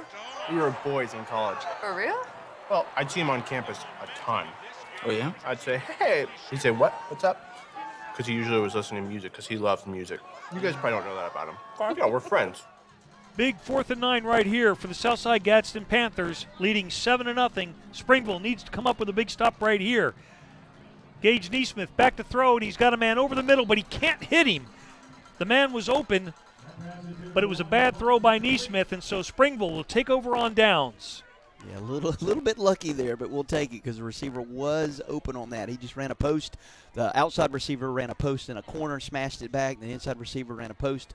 Safety bit on the outside smash, and it opened it up in the middle really big. But thank goodness, a little pressure made the quarterback not step into his throw, and you tend to throw high when you do that. So Springville takes over at their own 34-yard line. They've already turned it over 3 times tonight, Jamie. 3 turnovers for Springville in the first quarter, 2 for Southside Gadsden. So 5 turnovers total in the first quarter. And here's the give to Jamari Cash. And Cash fighting, but he's not going to gain a yard. He's going to come up 0 right there. 0 gain for Jamari Cash. Yeah, again, trying to use that fullback as a lead blocker, and many times you bring a linebacker with you when you do that. And sure enough, they just had a few more white jerseys, and we had purple ones blocking them. And the backside linebacker came in across and made that tackle right there. So good job by them, but they are definitely keying on what we're doing on that play. So 2nd and 10 now for Springville. We've had a lot of 2nd and 10s, 3rd and 9s, 3rd and 10s. We need to get some 3 and 4 yard gains, Coach. That definitely helps. See if we can at least get 5 or 6 here. This is Malin Alverson, and he's brought down for a loss of 3 at the 31. Yeah, defensive tackle there just blew our guard up. They're trying to pull the guard to the left side coming toward us, and he stayed right in his pocket and was just right there as soon as Alverson got the ball. It was tackled. We'll call it the 32 is where they mark it, so that'll be a 3rd down and 12 for the Tigers. Yeah, tough to have this play.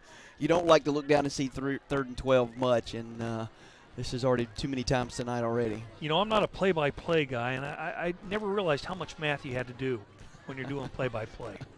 All right, so Morrison back to throw. He's hit as he throws. Out in the flat, and he is hit as the ball hits his hands. So it goes incomplete, so that'll bring up a 4th and 12, and Springville will be forced to punt. Yeah, Asa took a big lick right on that as soon as he threw the ball, and Noel Cox got hit out there. That was one of those, he kind of slung it from the side. He's got to stay out there and punt, so come on, Asa. You don't get to come off till next play.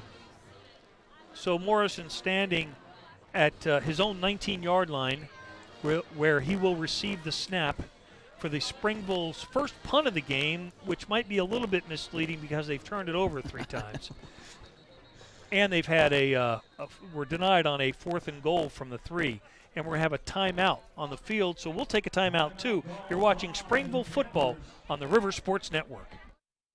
Love's Travel Stop, all about providing friendly service, clean facilities, gasoline, diesel fuel, travel items, coffee, and all the food and supplies to keep you going 24/7. And you're never far from a Love's Travel Stop, like I-20 at exit 147 in Moody, I-59 exit 174 in Steele. Find one online at loves.com. So when you hit the road, make Love's Travel Stop your first stop. There is 9:43 left to go in the first half here at Tiger Stadium. The Springville Tigers hosting Southside Gadsden's Panthers. The Panthers lead the Tigers 7-0. Springville punting now. Morrison lined up at his own 19-yard line. He gets the punt away, and it'll be a fair catch. He drops the ball, falls on it. No, he doesn't, and Springville has the ball. Springville staying after it. Great coverage downfield.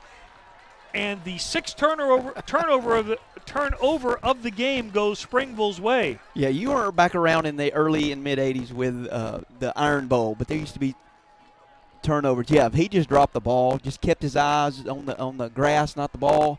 Great coverage down there by Springville, lots of purple jerseys. Love to see that coverage right there. That's why you hustle down there. You never know what's going to happen. But, yeah, back the old Iron Bowls, there used to be 5, 6, 7 turnovers a game. It was ridiculous. Well, we've had 6 tonight. And we've only played, 14 and a half minutes. Not much. Yeah. Okay, so Springville in good position now at the 20-yard line. Morrison hands it off. And again, no room in the running game at all tonight for Springville. Yeah, again, that's Cash just trying to get a lead. Just be patient, Cash. Just be patient. Keep going. It'll open up, hopefully. Eventually we'll get a block. What's happening is the tackle and defensive end are cramming 2 of our left side or whoever the guard and tackle is, and that leaves the linebacker open to come in there pretty much untouched to make a tackle. So we've got to get somebody off onto that linebacker so we can get into that second zone there. That was a gain of 1 on the play, so it's 2nd and 9. Jamari Cash in the backfield with Morrison. Now he goes in motion, and Morrison's going to keep it, and he's got some room up the middle, and he's going to go in for 6. Nice.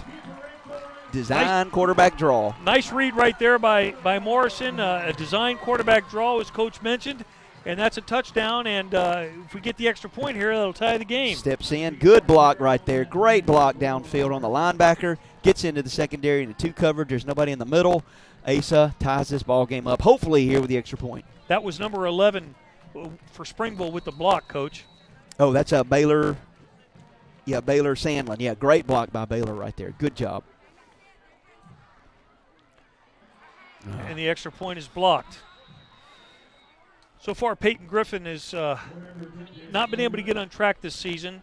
So Southside Gadsden will hold the lead by 1 point, 7-6 over the Tigers with 8:41 to play in the second quarter. You're watching Springville football on the River Sports Network. Smokehouse Barbecue in Springville is now open. Get those taste buds ready for a little bit of it all. Barbecue, wings, burgers, salads, and more. Located just off the interstate, exit 154 on Marietta Road before the railroad tracks. Family owned and operated, Smokehouse Barbecue offers dine-in, carry-out, and catering. Open late after Springville home football games. Call 205-452-2628. Like them on Facebook for menu information. Smokehouse Barbecue, now open in Springville. Okay, what's your favorite song? Can't ask me that. It's like asking someone who their favorite kid is. So you're saying that you love all 26 of your little babies equally? Yes, but only that sweet, sweet honey barbecue is going to private school. I knew you had a favorite. Can I have a wing? Nope.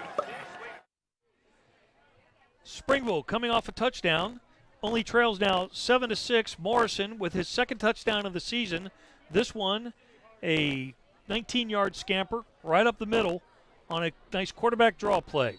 Yeah, tough kid. He got hit right in the mouth last time and stepped up and did what he did right there. Awesome. Good job, Asa. So there's a directional kickoff to the 25-yard line. Still on his feet out past the 40, or they may mark it right at the 40-yard line, and that's where the Panthers will go to work, leading 7-6 with 8:34 to go in the first half. Yeah, again, not the best field position you want from the defense. It'd be nice to get a little bit better ball. I think, again, like you said, a directional kick. They're trying to work some things in there, and he ended up picking up about 10 more yards than they were probably planning. Peyton Griffin doesn't have a big leg. Of course, he's still just a young man. He's only a ninth grader? Ninth grader, I think, yeah. And again, his story is he was playing soccer and said, hey, I think I can help the football team. 10th grader. He is a 10th grader. 10th grader. So the handoff goes to Teague. Teague's got some room to the near side. Good block outside. And Teague scampers all the way down to the Springville 30-yard line, inside the 30, down to about the 28. Yeah, he just broke outside again. Same play, nothing fancy right there at all, just a read to him. And he gets up the sideline. Tucker Case has to come in there and make that tackle right there and really kind of shove him out of bounds. That was a gain of about 30 yards. So Southside Gadsden now has it first down at the 32-yard line. 33. I'm sorry, 28. Great job right there, yeah. Great job right there. Again, that was a poor read by the quarterback. He probably should have kept that. Again, I don't know if it's a direct read or if it's a straight handoff, but our defensive end there just really stepped up right there and then just got outside the tackle and then nowhere to go on the outside. Did a super job right there. So that looks like it was a loss of 2 on the play, so that'll bring up 2nd and 12 from the 30. Southside Gadsden Panthers on the move after a Springville touchdown cut the lead to just 1. Mason Teague had a good run that set Southside Gadsden up in Springville territory. Neesmith back to throw over the middle. And was it broken up or did it hit off the... It looked like it hit him right in the face mask. That's what it looked like to me, He's just too. trying to get a post across the middle here, the number 2 receiver on the inside. I didn't want to embarrass the kid. Let's see what happens here on the replay. Now, it hit his arms, Did it hit his arm? Couldn't tell from here. Yeah, good coverage, though. We had somebody there. That was good. Had somebody there, and it was just a little bit behind him. So good coverage from the Tigers. Now, that'll bring up a 3rd and 12. Let's see what Southside does here. Need a good stop here from the Springville Tigers because I think we're in 4-down territory. Yeah, look for a run right here to try to get 4, 5, 6 yards on a run.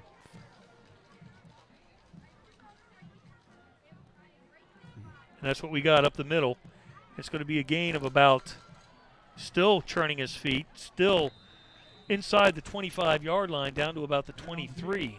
Yeah, we had good penetration in there. We're actually in the backfield, and he kind of ran past us a little bit. It looks like almost an old, what you call a zip block or a miss block on purpose. And anyway, he cut inside of it, and we could have had a tackle for a no gain right there, but instead he picks up about half of it, just what you were looking for on 3rd and long, so they can come back with multiple options here. So it looks like a 3rd and 4th. A 4th and 5, rather, at the 23-yard line.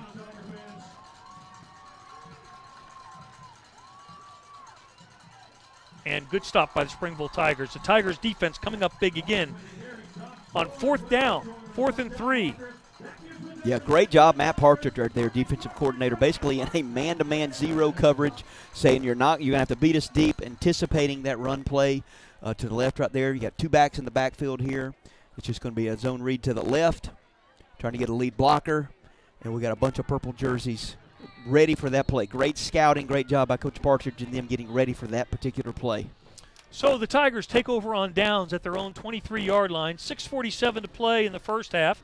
The Tigers trail Southside Gadsden 7-6, but they are in this ball game. They are in this ball game. That's where they need to be. That's all they want, is to be in a possession away from taking a lead. The give there to Jamari Cash, and Cash with a nice little gain. Good. A little energy, a little momentum, getting fired up a little here. They were trying to pack the middle in this first quarter. Second quarter here, they're trying to get a little bit more on the outside, got a little better block on that defensive end, and we could pick up some yardage. Good first down gain right there. 6 yards on that gain, brings up 2nd and 4. Give so many more options on this play of what you can do right here. That was maybe aside from the touchdown by Morrison, that was one of the few positive running plays that they've had tonight. Really, definitely so, yeah. Same kind of play here. Cash again, and he's got room. It just tripped up by his shoelace. Yeah, good read right there. He broke. That's one of those plays he has the option of keeping it outside and running, or taking a hard step with his left, cutting upfield. Did a great job right there. And again, a shoestring tackle or tripped on a snail or a piece of grass or something right there. But we got some momentum here. That's what we needed. That was an Argo Hardware first down. 6 minutes to play. We're going to take a timeout with a hydration break on the field. We'll be back on the River Sports Network. Ultimate Fitness in Springville wants to help you meet all your fitness goals. With 24/7 access and a wide array of cardio and free weight equipment, Ultimate Fitness has something for every experience level, offering personal training, speed and agility training, yoga, tanning, and weekly meal prep from Nomad Meals. Ultimate Fitness is proud to partner with the Silver Fit and Silver Sneakers programs. Call 205-467-3509 or come in and see us for membership rates and more details. That's Ultimate Fitness.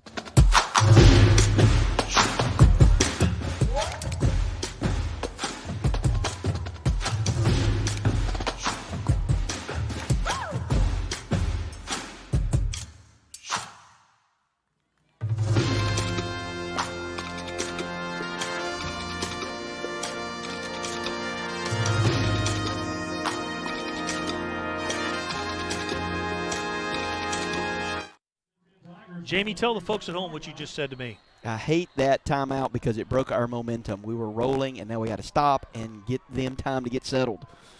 So it's a first down for Springville at the 37-yard line. And, I hate to say you're right because, I don't like you that well. and to admit that you're right, aggravates me. But you may be onto something there, Coach. Well, it's one of those things you get. Old Mo, as it's called. We've been talking about it for decades now. Old Mo gets going, and all of a sudden it breaks with a timeout or the, quote, injury timeouts. That's why you see it so much on college on Saturday, these guys, with the injury timeouts, and it breaks up that momentum. And coaches hate it because you get in that motion, you get rolling, and then all of a sudden it just stops.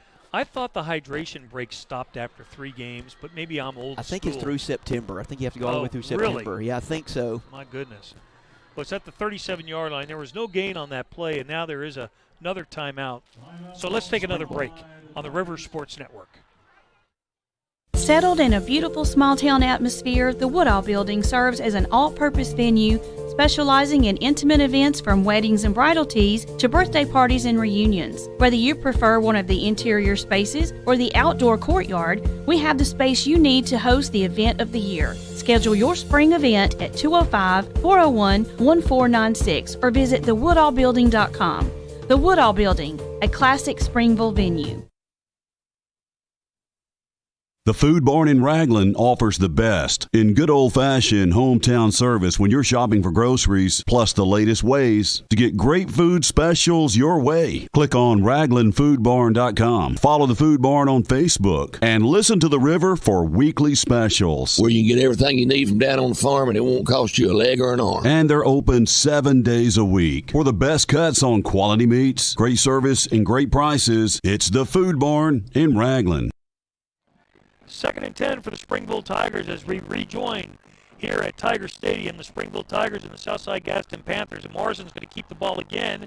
And this time he fights hard, but I think they're going to whistle him down. He lost the ball, but they're going to whistle him down at the 44-yard line. Yeah, that might have been a broken play. It was a bad snap. It was down at his ankles, and I can't tell if he missed the running back on the handoff, but Asa did what Asa does best, is improvise. He just kept it tucked. It went the same direction as the blocking's going. Picked up a great gain on 2nd and long right there. Now we can do some things. When he has run the ball, that's when they've been the most effective. At the 44 now, that'll bring up a 3rd and a long 3. And this time Morrison's going to keep it again. And as I said, that's when they've been the most effective. And there he goes at the 30, 25, all the way inside the 10-yard line before he is run out of bounds. Great call by Stuart Floyd right there. It's just a quarterback read, quarterback draw right here. You'll see it right here. Again, good job. He just keeps it, uses his wheels. God gave him big old long legs, so he's using them right there. Get a good peel back block right there. And he's just getting up the sideline, running for that touchdown. Great job right there. And that's with a bad will. He's been limping since the first quarter. So great job, Asa Morrison. And that at the 8. And it looks like Southside Gadsden is going to take a timeout. So as the Panthers take a timeout to talk about things, we'll be back on the River Sports Network. Whether you need electrical services for your home, business, or industry, Gospo Electric can take care of all your electrical needs. Exterior lighting, interior light fixtures, ceiling fans, installation and repair, landscape lighting, service upgrades, and more. Licensed, bonded, and insured, Gospo Electric goes beyond customer service. It's about professionalism and integrity. 205-703-6777 or visit GospoElectric.com. When you need a pro, call Gospo. Waterworks Car Wash is your neighborhood car wash. Our crew pre-scrubs your car, and at Waterworks, we have a clean car guarantee. Free vacuums, free mat cleaners, and free air freshener. There's car washes for every budget, but make sure to ask about the Works monthly plan. For just $40, you get unlimited washes to keep your car shiny and happy. Open 7 days a week next to Walmart in Springville. Your car will absolutely love Waterworks Car Wash. Coach Floyd with some last words of advice as he ran out onto the field and had to run back. 1st and goal at the 8. Morrison's going to keep it again, and Morrison gets inside the 5-yard line down to the 4. Yeah, again, same kind of zone read play there. Cash looked back like he was supposed to get the ball, so I'm not sure if that was what happened on that. He went past him, and he kind of looked back like, hey, why don't I have it? So, again, Asa took it up, got what he could out of that, not much. Again, they're going to be packing it in. It's going to be very difficult. They're going to try to stop that inside play. They're going to mark that at the 6-yard line. So 2nd and goal from the 6. That was a gain of 2 on that play. 7-6, Southside Gadsden leads Springville, but the Tigers threatening to take their first lead of the season. Morrison, another low snap, but he gathers it, fighting hard down inside the 5, down to about the 3-yard line. I think I've figured out what the design is right here. Get Asa the ball and let him try to score right here. Same thing. That was just a quarterback draw. Nothing fancy. Again, trying to get the receivers out. You see Lockhart spread out. All these guys spread out. Cash goes in motion. You're trying to get linebackers to go with them so you can isolate a single linebacker. But Southside's keeping 2 inside of there, which means it's somebody's going to be open on one of those receivers. What do you do here, Coach? You look maybe to fake the I would fake the quarterback draw. Probably. Do a little jump pass. Tim Tebow. Motion out here, yeah. Morrison's going to keep it, runs into his own lineman, really stuck up there down to the 2-yard line. It was really clogged up right there in the center, and a lot of bodies right there, and Morrison just couldn't find any room. Yeah, it was a lot right there. He doesn't weigh much, maybe 160, 65, and he's trying to push against some of those big guys down low. That's tough to do right here. So you got a 4th down decision right here. I think we know what's probably going to happen here. We're going to go for it, and let's see what happens. And, Cash was available on that play. If they'd have handed it off right there, looks like we're probably going to use a lot of time right here. We look for decision-making. Yeah, I think we might even take a timeout here. Coach Floyd doesn't look to be in any hurry. He's got on the bright yellow shirt on the sideline, and they're going to take a timeout. So we'll be back with this 4th and goal from the 2 play right after this on the River Sports Network. Your exclusive Bobcat dealer for East Central Alabama is Bobcat of Gadsden, and they're a full-line Bobcat dealer for construction and agriculture. They specialize in parts, service, sales, and rentals. And right now they have up to $3,000 in rebates on new purchases and great financing rates. Bobcat of Gadsden, same-day delivery on rentals, factory-trained service technicians, and they're ready to serve you. Call 256-563-4001. Odenville Auto Parts, your local CarQuest dealer. Hey, this is Shane. If you're looking for a great deal, I've got the answer. We sell everything you need for off-road fun. We've got a bunch of ATV and dirt bikes in stock, specially designed for children and beginners, and they're priced to sell. We also have a fantastic selection of fly helmets, tires, and accessories, and we give a great warranty. Layaway and financing available. So come see us at Odenville Auto Parts, next to the Pig in Odenville, 629-9111. By the way, we also sell auto parts. All right, let's set the stage for you here. 2:15 to go in the first half. Springville trails 7-6. They have it 4th and 2 to take the lead for the first time this season. Coach, what are you going to do? Well, you're one of those decisions where you do what got you down here, which is keep giving it to Asa, keep getting him to do a quarterback draw, or you do the fake of that, thinking everybody's going here with Michael Jordan, and you hand the ball off. So let's see what we do here. It'd be nice if you had a Scottie Pippen. Yes. All right, here goes Morrison. He keeps it, and he's dropped. And he's dropped hard, and he's dropped deep at the 9-yard line. Yeah, great angle right there by the defensive end, untouched. Just came through there and didn't put a body on him at all, and that's a guaranteed tackle. And again, Asa, with a bad wheel as it is, no room to plant, move. Just one of those good calls right there. They were actually slanting that way. Looks like the defensive end was slanting that way. And again, when nobody's blocking you, it's easy to make a tackle. So let's recap here. Springville's turned it over 3 times. 2 times they've been stopped on 4th and goal. 4th and goal from the 3 and 4th and goal from the 2. They missed an extra point. So this game, really, Springville should be in command, but instead they trail 7-6, and now Southside Gadsden has the ball on their own 7-yard line, and they give it to Teague, and Teague goes far side, a little stiff arm, but he's dragged down. Nice effort right there by number 22. That'd be Cole Tittle right there. He is everywhere. So, Cole, yeah, great job again. That's his job. He is going to be scouting that or keying that on.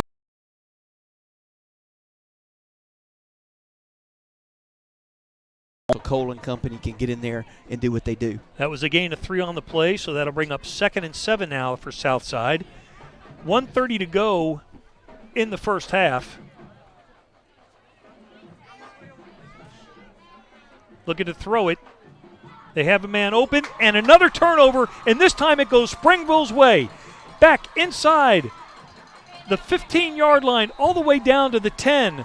The 7th turnover of the game, the 4th by Southside Gadsden, and an outstanding play there. Couldn't tell who that was exactly. I think it was number 9, Coach. Is that number 9? Here's a replay. Replay right here. Again, you're going to see the 2 receivers on the outside to top of the screen. When I'm going to try to run a post across in here, and he's actually open.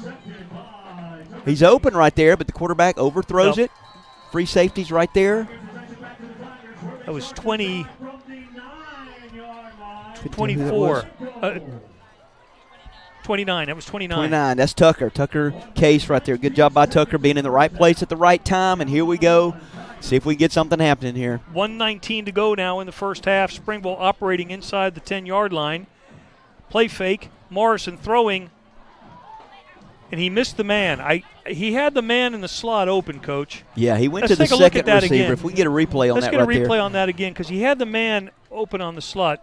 We don't have the replay? Okay. He had the man open there on the slot. And again, he's trying to roll out to the left, and that is very difficult for any quarterback, much less a first-year quarterback, to roll left, get your shoulders turned to make that throw, and that's why it was low and down below it. He just didn't have enough arm muscle to get to that because he couldn't get his shoulders turned. So here we go again, 2nd and goal at the 9-yard line. Morrison with Cash alongside. Cash gets the handoff, and Cash is in. Cash is in for the touchdown. Is he? I say he is. I think he's right there. Oh. Oh, it looked like he was in. Oh, it definitely looked like he was in. He got a great job against zone read, not keeping it to Asa. Linebacker wasn't here they there go. to stop Here they him. go. Here they go. Real quick. 3rd and goal from the 1. 52 seconds left. And they're going to say that he's not in. Yes, they are. Touchdown. All right. Second time was a charm right there. Yes, it was. Fantastic. It took a while. Hey, first lead of the season. Yes, it For is. the Springville Tigers, and it feels good. Yes, it does. It's 12-7 now. Tigers on top. Here's the replay. Yeah, just Cash, just a smash mouth in there trying to dive anything he can for 1 yard, and it took him 3 or 4 yards to get one.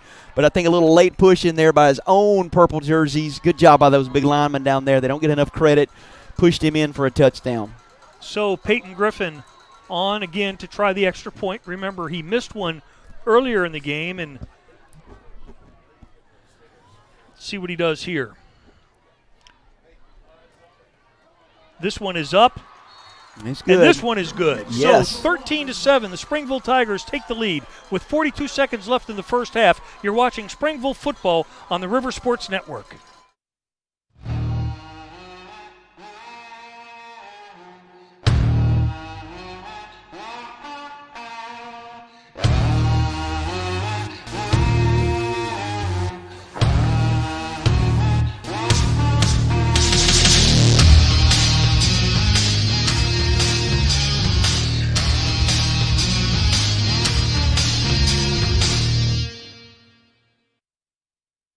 Since 1944, the Crawford Skinner Agency in downtown Springville has been insuring families and businesses. And the Crawford Skinner Agency represents many different insurance providers. And our staff of Brian, Alyssa, Megan, Sid, and Michelle will help you with your home, auto, and business insurance. Call today, 205-467-6777, or visit CrawfordSkinner.com. Hey, I got my guy, Captain Mack, down on the sideline. Hey, Captain Mack, what's the mood down there on that sideline now that Springville leads for the first time in the season? Well, I was going to say the same thing. The mood down here is incredible since they have the lead for the first time, and they're feeling it. I can feel it down here that they are feeling it. Fantastic. All right, here's the kickoff, another directional kick, taken at the 30-yard line, and he's got a lot of room. That could have been trouble. It looked like he had more room than he actually did. But he returns inside the 50-yard line down to the 45 with 36 seconds left to play in the first half. Springville leading 13-7. And if you're Southside Gadsden, what do you do here, Coach? Well, with that kind of return, you're going to go ahead and go for it. You're inside their position. You'll probably run the ball one time here. I think they have one timeout, maybe 2 timeouts. I can't remember how many they have. But I would run the ball here, do what they've been doing, and then start passing. It looks like they have 2 timeouts. At least that's what it – no, I take that back. I think it's one. I think it's one. Yeah. 45-yard line. Southside Gadsden trailing Springville 13-7. Reverse. A little reverse. Oh, and it's sniffed out. Oh, it's sniffed out. They Great smelled job. that like your body odor. Unbelievable right there. That was outstanding. Here's a replay. Great job right there. A little reverse, didn't fool the backside, stayed home, defensive end. Staying inside, Andrew Carroll in there doing a great job. Staying at home, even though the play looks like it's going away from you. You're stay home and then take your pursuit angle, and he did a great job. And Southside is just going to let the clock run out on the first half. So we'll go to the half. It's 13-7. Springville leads the Southside Gadsden Panthers after a half that saw 7 turnovers, 3 of them by Springville, 4 of them by Southside. We'll be back on the River Sports Network as we get ready for halftime here from Tiger Stadium. This is Senator-elect Lance Bell. I want to thank you, the citizens of Senate District 11, for giving me the opportunity to represent you in Montgomery. I am so excited about this time of year as we watch our football teams, cheerleaders, and bands as they... Hey, sorry about that, Captain Mack. Hey, let's go down to Coach Clements. Coach must be feeling pretty good right now, Captain Mack. Coach, you got the lead for the first time this season. How's that feel? Kids are playing hard, man. That's we've been saying it the whole time. Things are starting to bounce our way a little bit, but we got another half of football to play, okay? We got to go in there and coach up the mistakes we make, because by God, we made plenty of them. But we got to come out there, fix those, and get ready to play the second half. I'm proud of our kids. Hey, ask him about Morrison real quick. Ask him about the job Morrison's done. about the job Asa Morris has done? We're going to keep giving it to him. That's for you, Mike. All right. I tell you what, Coach Clement's a little bit different mood. Well, you know, he was excited at halftime last week, too, if you remember, after the big goal line stand. But anyway, halftime here at Tiger Stadium. We'll be back with more on the River Sports Network. This is Senator-elect Lance Bell. I want to thank you, the citizens of Senate District 11, for giving me the opportunity to represent you in Montgomery. I am so excited about this time of year as we watch our football teams, cheerleaders, and bands as they perform on the field. And parents, I'm not forgetting about you. That's what's great about Alabama. I'm Senator-elect Lance Bell, and thank you for the privilege to serve you in Montgomery.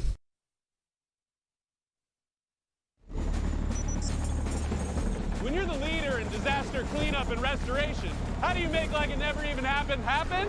Let it rain, Randy! Woo! Yes! By being prepared for anything! Woo! Whatever comes your way, there's a pro for that. Serve pro, like it never even happened. It's game day, and from all of us at Bucks Island, from the Loft Tackle Store, from the team in service, from the team in parts, From the sales team. From the Bucks Island family, good luck and go get 'em, boys. Treating our customers the way we want to be treated since 1948. BucksIsland.com or call 1-800-I'm-READY. Let our team help you win on the water. Heard about Jeff State's Fast Track program? Listen up. Employment in as little as 6 weeks. Yep. In-demand jobs? Definitely. Jobs in industries like IT, medical, industrial, manufacturing, and more. Get an in-demand career in as little as 6 weeks. Why wait? Get on the Fast Track at Jefferson State. Act now. Visit online or call 205-856-7710 today. Find your place at Jefferson State. Over the middle. Hey, that rookie corner? We were boys in college. For real? Well, I'd see him on campus a ton. Oh, yeah? I'd say, hey. He'd say, what? What's up? Because he usually was listening to music, because he loves music. You guys probably don't know that about him. Yeah, we're friends. Argo Hardware has been family owned and operated for 9 years, and we have made it our primary mission statement to put the customer first. From a seasonal market outside to snacks and drinks inside, electrical, plumbing, feed, and so much more.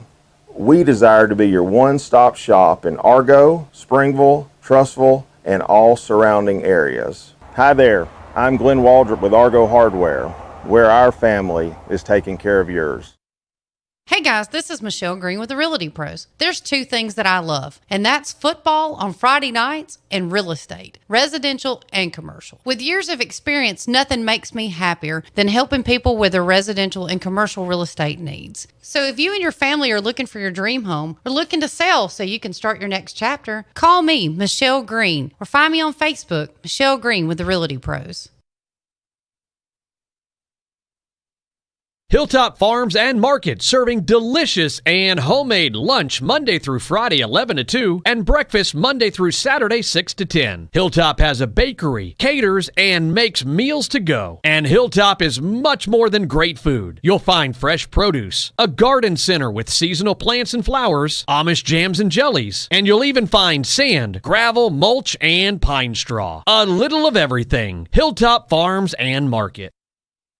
Since 1997, you've trusted taking your four-legged, furry family members to the Argo Animal Clinic. Dr. William Johnson and Dr. Philip Gleason and the Argo Animal Clinic offers a wide range of veterinary services, from pet wellness and vaccination programs to pet surgery, including spay and neutering. Argo Animal Clinic can also diagnose and treat health conditions, even pet dental cleanings. Call 205-655-5350.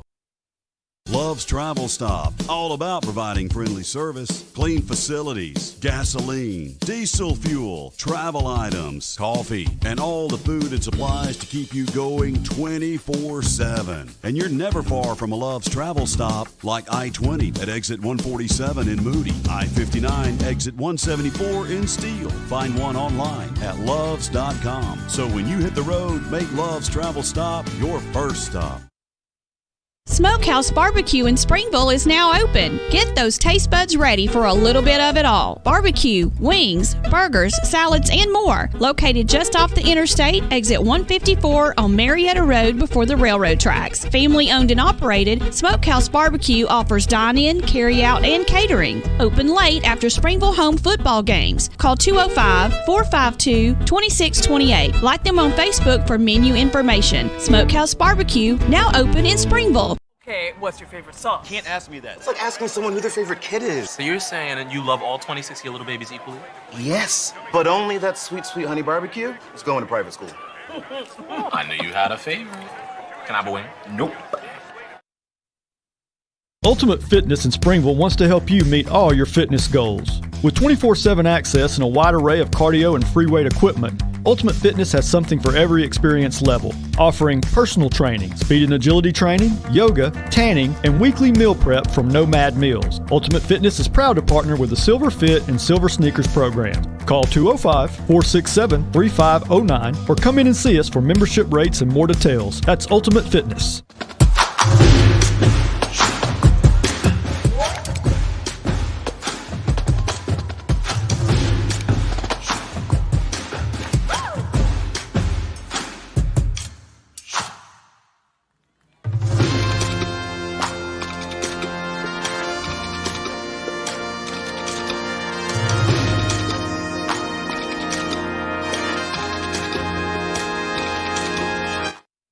Settled in a beautiful small-town atmosphere, the Woodall Building serves as an all-purpose venue specializing in intimate events from weddings and bridal teas to birthday parties and reunions. Whether you prefer one of the interior spaces or the outdoor courtyard, we have the space you need to host the event of the year. Schedule your spring event at 205-401-1496 or visit thewoodallbuilding.com.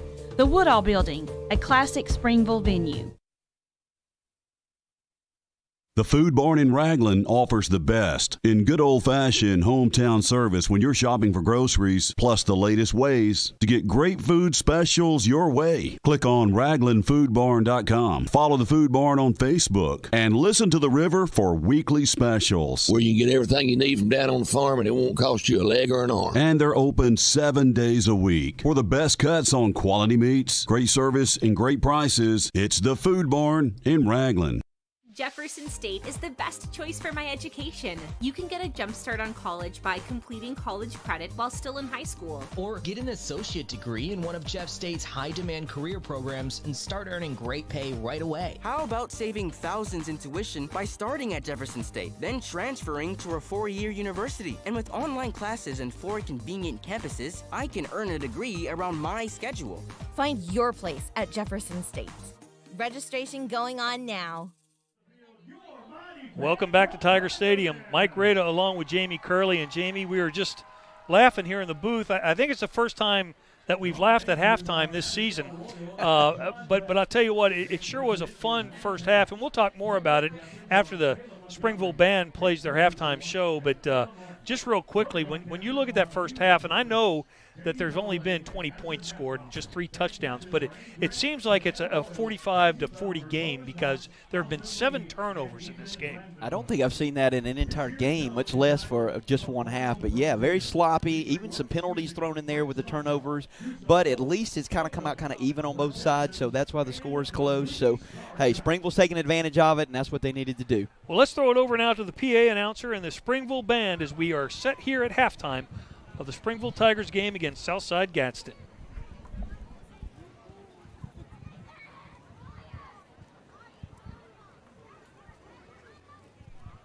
Drum majors Abigail Royal and John Thatch. Is your band ready?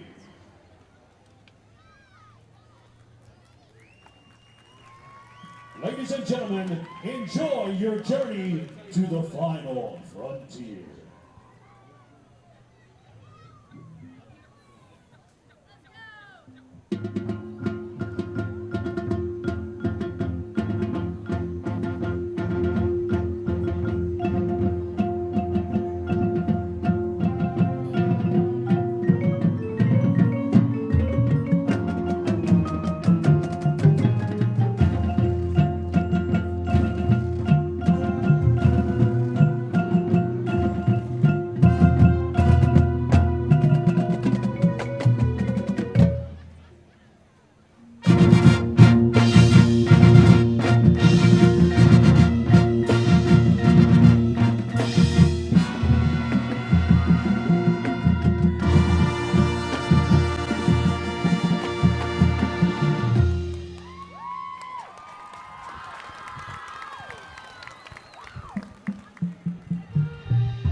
Ladies and gentlemen, you are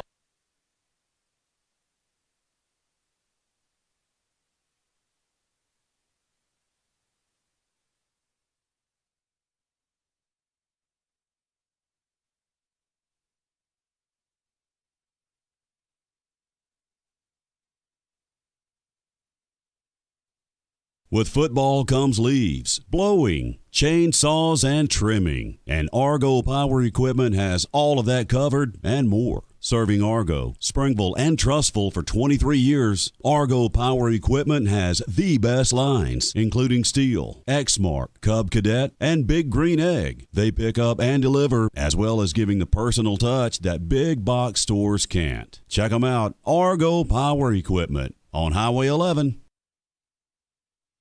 Whether you need electrical services for your home, business, or industry, Gospo Electric can take care of all your electrical needs. Exterior lighting, interior light fixtures, ceiling fans, installation and repair, landscape lighting, service upgrades, and more. Licensed, bonded, and insured, Gospo Electric goes beyond customer service. It's about professionalism and integrity. 205-703-6777 or visit GospoElectric.com. When you need a pro, call Gospo. Waterworks Car Wash is your neighborhood car wash. Our crew pre-scrubs your car, and at Waterworks, we have a clean car guarantee. Free vacuums, free mat cleaners, and free air freshener. There's car washes for every budget, but make sure to ask about the Works monthly plan. For just $40, you get unlimited washes to keep your car shiny and happy. Open 7 days a week next to Walmart in Springville. Your car will absolutely love Waterworks Car Wash. Your exclusive Bobcat dealer for East Central Alabama is Bobcat of Gadsden, and they're a full-line Bobcat dealer for construction and agriculture. They specialize in parts, service, sales, and rentals. And right now they have up to $3,000 in rebates on new purchases and great financing rates. Bobcat of Gadsden, same-day delivery on rentals, factory-trained service technicians, and they're ready to serve you. Call 256-563-4001. Odenville Auto Parts, your local CarQuest dealer. Hey, this is Shane. If you're looking for a great deal, I've got the answer. We sell everything you need for off-road fun. We've got a bunch of ATV and dirt bikes in stock, specially designed for children and beginners, and they're priced to sell. We also have a fantastic selection of fly helmets, tires, and accessories, and we give a great warranty. Layaway and financing available. So come see us at Odenville Auto Parts, next to the Pig in Odenville, 629-9111. By the way, we also sell auto parts. Welcome back, everybody, to Springville High School football live on the River Sports Network. Mike Rada along with Jamie Curley. And, boy, Jamie, what a good first half. 13-7, the Tigers lead after 7 turnovers, 3 of them by the Tigers. 4 first half highlights. And talk us through these, Jamie. Yeah, again, lots of highlights here. A lot of good ones and a few crazy ones here. Again, 7 turnovers. Again, you can see here early in the ball game here. Got the first turnover by Southside right there, just a bad quarterback handoff right there. Springville's right there to step on it and get there, good position. And again, that was the second turnover. That was after the first one there. And then here's Morrison with a nice 23-yard gainer. Again, that's been the offense tonight. Again, you heard right there before half, as Coach Clement said, we're going to keep giving him the ball. And again, great block downfield there by Alverson. And again, Morrison just keep on trugging, and he's got a bad wheel, so he's done a lot of this off a bad leg right here. You might remember that drive ended on a 4th and 3, getting stopped, but then the Tigers were able to get the ball back right here. Yeah, getting a little screen pass they're trying to throw, and stepped in the way, got the ball right there. Again, great job. That was Swallows. Got the interception right there, and always good for those big guys to get called out right there. Again, driving down in here, Asa just quarterback draw, steps, reads, darts and dashes and cuts and slashes. He's in the end zone. I think that made it 6-7 at that point. Again, now, Southside driving again. But I think there's going to be another turnover right here. That was a big stop right there. No, a big stop. Yeah. That was on that first down. It made it second and right. long, and that's what they needed. And that really put them in a bad spot right there, was that second and long situation. Again, on the same drive here. Again, Southside's been in great position all night.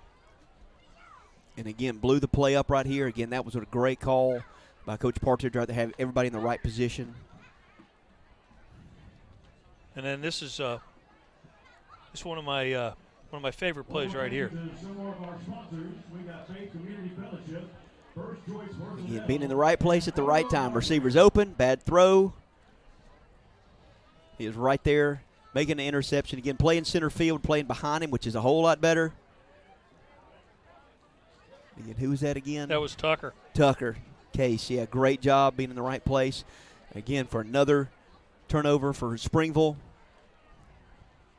Then again, Cash just fighting. He's not there, but then here comes a lineman, and we get a push into the end zone. I love it now that you can push kids in the end zone. You used to not be able to do that. And again, that was what helped give them here. And again, late, we had to try a reverse. Great job by staying home. And again, missing a few tackles, but at least slowing him down enough, grabbing enough cloth so that they can do that. Again, not a lot of missed tackles tonight. That's been a huge difference for Springville. And if they have missed them, there's been great pursuit for guys to come in there and follow it up. So not a lot of missed tackles and yards after touch. So the second half getting ready to start here at Tiger Stadium with the Springville Tigers leading Southside Gadsden 13-7. Because Southside Gadsden won the toss to start the game, they deferred, and so they'll receive the second half kickoff. Again, probably not a big kickoff here, but let's see where they put it, see if we can get enough height under it. It's going to be interesting to see what adjustments were made at the half by both of the coaching staffs. I don't know that Springville will adjust much offensively. They'll keep, I would assume, going to Morrison. Now here's the short kickoff, directional kickoff, taken at the 25-yard line. And on the far side, it's going to come out to about the 45-yard line. So a gain of about 20 on the kickoff return, and that's where Southside Gadsden will take over 1st and 10 to start the second half.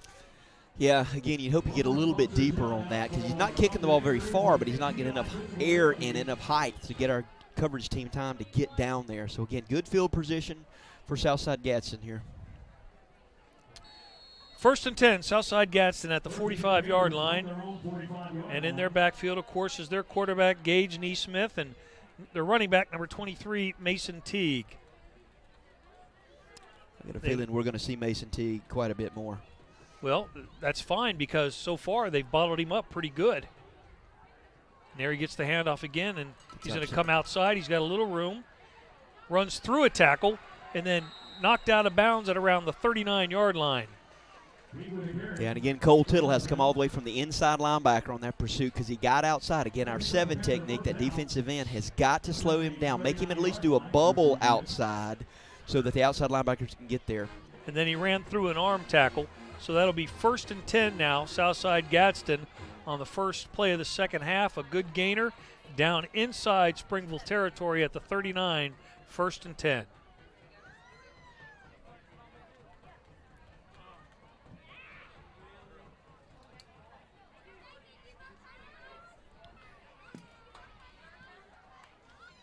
In the shotgun. Hit as he throws. And incomplete. Yeah, that's just a tight end delay. I don't know if he quite delayed or he came off a little bit late on that with the orange shoes right there. But trying to split the difference on the safeties there and the tight end coming down the middle. See if you can get a replay on that. He gets hit as he throws, I think, Coach. Keep an eye on the tight end right there with the orange shoes. He just doesn't set his feet very well. That's about 4 or 5 high passes because he's definitely open right there. And again, that's just a little bit of a drag. Get those safeties deep. Bring the tight end on a little bit of a delay there. And he was open. Thank goodness he missed him. All right, 2nd and 10 at the 39. The give to Teague. Teague goes far side this time. He's got some more room that side of the field, and he gets inside the 20 down to about the 17-yard line. Again, same typical play. Nothing fancy right there. They're doing it out of a twins look out there. Coach Clement said that when they bring certain people in, they're going to run certain plays. And I don't know if that's what they've been practicing or not, but it looked like they caught us off guard. Our outside linebackers are not in position. Our defensive ends are letting them outside. That's got to get stopped. They're going to call it down at the 19-yard line, so that's a gain of 20 yards on the play. 11:27 to go in the third quarter. 1st and 10. And the pass out down to about the 9-yard line. Yeah, just a little flood pattern out there on the outside. That might be their first completion. I think it might be. Caden McMichael was on the reception there. I think that's their first completion right there. And again, play action on that and let him roll out to the right. So now that's a first and goal inside the 10-yard line at the 9 for the Southside Gadsden Panthers.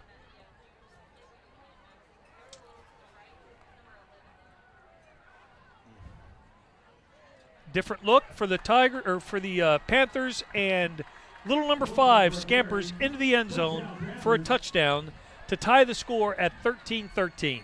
Nobody got a hand on him, it didn't look like. Yeah, it looks like they're almost coming out in a positionary formation that we're not accustomed to, or at least don't have the right play called defensively on that, because they're getting outside too easy. He pushed outside, took one step inside, and broke it. You can see him break it back inside. And again, I don't think he got touched all the way inside to the end zone. I think you're right. So now, Southside Gadsden with the extra point that would put the Panthers on top.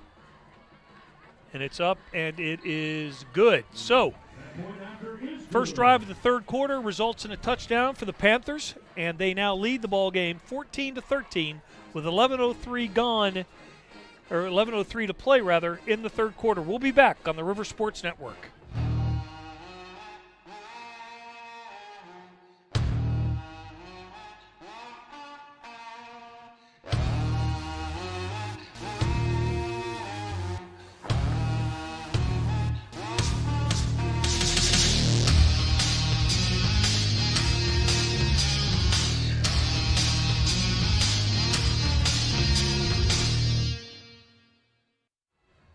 All right, so the Springville Tigers getting ready to receive the Southside Gadsden kickoff after the Panthers scored to make it 14-13. It looks like there might be a little rain coming down now. Let's go down to Captain Mack on the sideline for a report. Hey guys, it is starting to sprinkle, although it just seems to have let up. Maybe it was just a cloud crossing over, but there's still some drops coming down. We'll see how that affects the game. Well, as long as it's light, I think they'll be in good shape. It's not supposed to rain with any significance tonight. Yeah. So it only took 57 seconds. Not a lot of time. That was too easy. For the Panthers to score on their first drive of the third quarter. And now they're kicking off to the Tigers. And that ball goes into the end zone. That'll be the third kickoff into the end zone for touchback. And so the Tigers will take over on the 20-yard line with 11:03 to go in the third quarter. How important is it here, Coach, to answer? I mean, obviously, well, that may have been a stupid question. Obviously, you want to answer, but I mean, it's not like Southside Gadsden had been running all over the Tigers. Although that drive suggests differently that we just they saw. schemed them very well at halftime. So it may be a situation where they do need to make some noise here. At least get a good possessional drive here. They give to Cash. Boom. Cash loses the football. And it's going to be recovered by Southside Gadsden at about the 27-yard line. So that is the 8th turnover of the game. That's right. You heard me. The 8th turnover of the game and the 4th one by the Springville Tigers. And that was a costly one coming right after a touchdown by the Panthers. And now all of a sudden it looks like the Panthers are going to have the ball, although the officials are talking about it. They called a penalty against Springville, but that'll be declined, obviously, because now the Panthers will have the football. Let's take a look at that again, Coach. Good little run right there, 6-7 yard pickup. He just, again, did not – so many running backs tuck the ball between their forearm and their hand and not up in their armpit, and you can see where he had the ball down low, and as soon as somebody comes in behind and slaps that ball, it's got to be tucked into that armpit, and that cost him right there. So Southside Gadsden will take over now at the 36-yard line. They had just scored a touchdown. Springville's first play from scrimmage after the touchdown was their 4th turnover of the game. 8 turnovers total between the two teams. Incredible. There it is. And there's the play that's been open several times tonight, but that's the first time they've connected on that play. That was Neesmith with the pass down to about the close to the 22. No, excuse me, 17. Yeah, 18-yard line, 17, I think. 18-yard line. Yeah, just a little tight end release right there, nothing fancy, because what they're happening is we're over-pursuing for the run to come, or getting opposite side the running back, and they're leaving that tight end open there. So it's a 1st and 10 now. And it looks like Springville might have jumped a little bit too anxious there, needing to make a play, and got a little bit over anxious, and it'll be a 5-yard penalty against the Tigers. Yeah, quarterback went on a hard count right there. Good job by them by keeping their self-discipline and not jumping off sides for Southside. So, again, 1st and 5. 1st and 5 at the 13.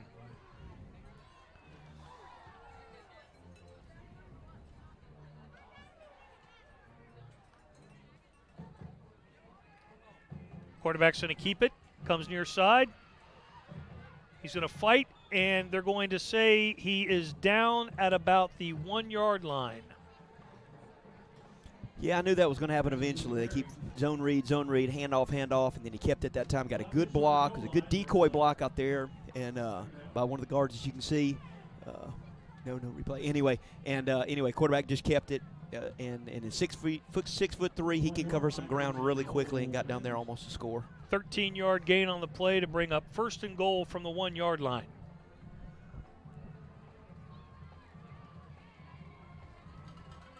You go heavy on the right side. The give to Teague, and Teague slithers in for the touchdown. Their second touchdown of the third quarter. Just 1 minute and 53 seconds have been played in the third quarter, and Southside Gadsden has now scored 2 touchdowns. They've extended their lead to 20-13, waiting on the extra point to try and make it 21-13. Just remind you of last week, any? Maybe just a tad, unfortunately. Remember, Springville had cut the lead to 13-6, and the next time he looked up, it was 27-6. Again, Cole Tittle is right there and misses the tackle.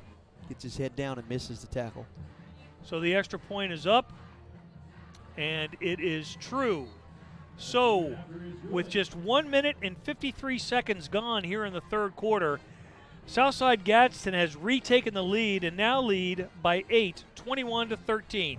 You're watching Springville football on the River Sports Network. It's game day, and from all of us at Bucks Island, from the Loft Tackle Store, from the team in service, from the team in parts, from the sales team,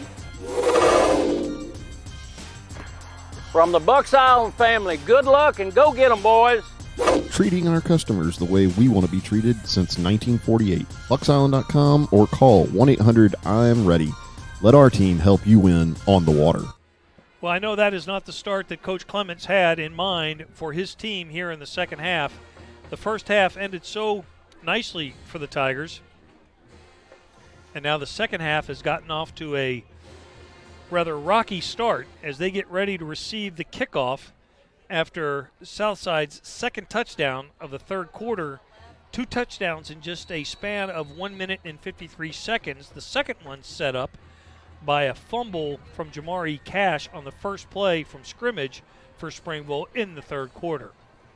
Yeah, you hate to see that. So Cash will have to owe us one right here, see if he can get one back and do what he needs to do. Put it behind you, and let's play the next play. The kick into the end zone for a touchback, so the Tigers take over. 1st and 10 at the 20-yard line, and we said, Coach said at the half, before he went in the locker room, as he was going that way, he said, I asked him about Morrison, and he said we're going to run more of him just for you, Mike. Well, okay, let's see it. Let's see it. We need that. We need to get a score right here. Just again, a confident. Even if we don't score as much, just get better field position. Quit giving him the ball with such an easy route to go. 4 turnovers so far for the Tigers. Of course, 4 for the Panthers too. Here's the game to give to Alverson. Yeah, that's just power football right there. Alverson now in there after the Cash fumble. Yeah, we'll see Jamari back in there, though. He'll be back in there. That's out to the 29-yard line, a gain of 9 on first down. That's the kind of gain you need on first down. That's what we've needed, yes, all season, yes. So see if they can see what he's going to do here. I would probably think something very similar again, up under center. This time, straight handoff. It's Alverson again, and this time he's up the middle. 5, 10, 15, 20, 25, 30, 35, 40, all the way down inside the 10-yard line to about the 9. Hey, great run. Simple football right there. You'll see a 2-back set again right here.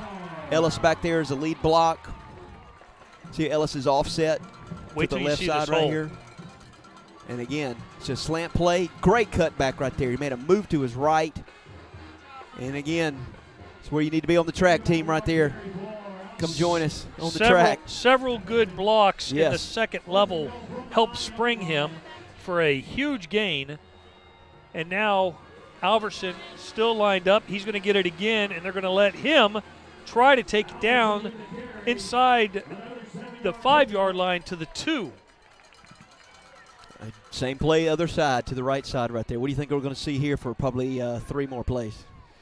Alverson coming out of the game, and he didn't look extremely pleased about that. I can't blame him. Of course, you don't want a player who's happy to come out of a game. Exactly, and he's tired. He probably needs one right here. Get him a breather and get back in here. So look for Cash to keep it, or maybe some type of look for Cash to the left side. And that's who gets it, and Cash gets it. Cash money. Give him 6. So Springville answers with a huge touchdown right there that stopped the bleeding as they cut the lead now to 21-19. And let's see if Coach decides to go for 2 here.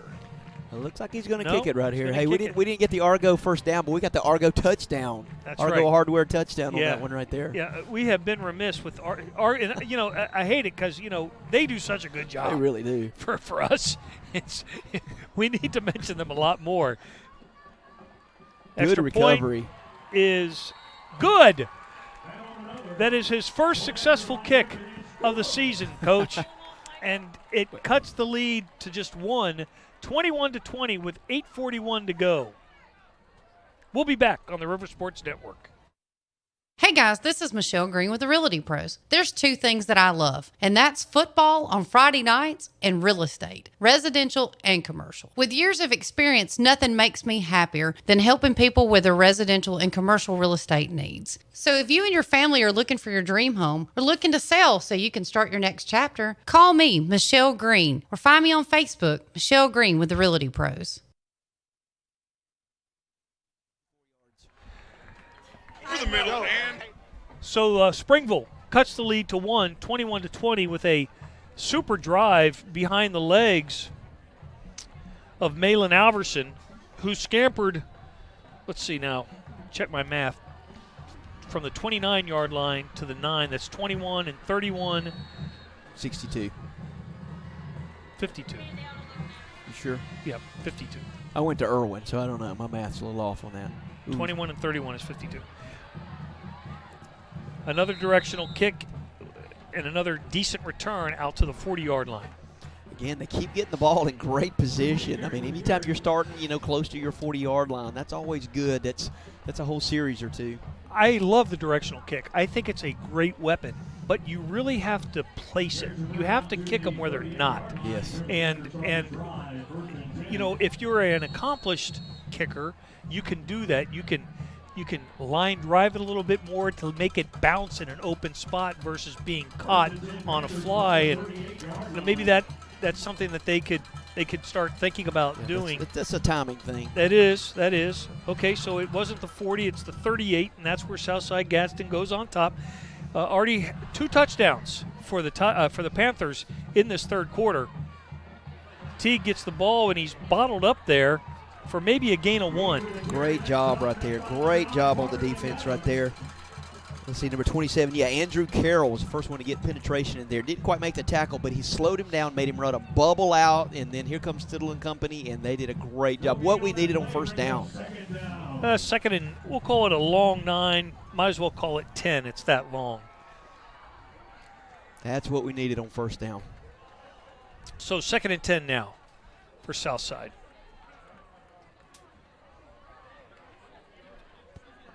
Neesmith going to keep it himself. He's got some room. He's running hard, and he gets out to about the 42-yard line of the Springville Tigers. Yeah, good job by Southside, Coach, there. We were way overloaded to our right side, and it looked like that's where they were going, and it was just a quarterback draw to the weak side, and they had us outnumbered right there. Southside looks like they may want to go in a hurry. They have the ball at the 43.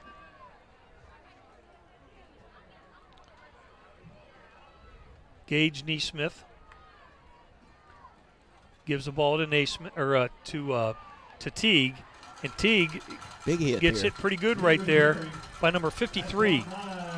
Yeah, if it's 53 and Cole Tittle, let's see, 53. Yeah, that's Spencer Stewart. Yeah, Spencer Stewart and Cole Tittle in there. Big licks right there. We might want to save that one for our big lick down the road. It was a nice hard hit. We needed that. It's a gain of 5 to 38. So that brings up 2nd and 5. 7:06 to play here in the third quarter. 21 to 20. Panthers lead the Tigers. Neesmith looking to throw. Over the middle's got a man, but he throws it short, and it's incomplete. Again, good coverage. He's just trying to run a skinny post right there, and he had a little position on him. There was room to make that catch, but maybe Seaman out there on the backside. I can't tell if that's him. No, that's 23. Patrick Williams, a 9th grader. If that's who I've got it right out there. Good coverage out there. So now we have a 3rd and 5. 3rd and 5 Big down. For the Springville defense. Big down. Neesmith's going to keep it. And he's going to get the first down and more. Far side, out of bounds, inside the 25-yard line. Yeah, quarterback read right there. There is a flag on the play. There was a block in the back on the backside. The corner came in, and the receiver pushed him from behind. Should push the ball back if they did call it. Very good call because that is the correct call. There was a push in the back by their receiver on our cornerback out there.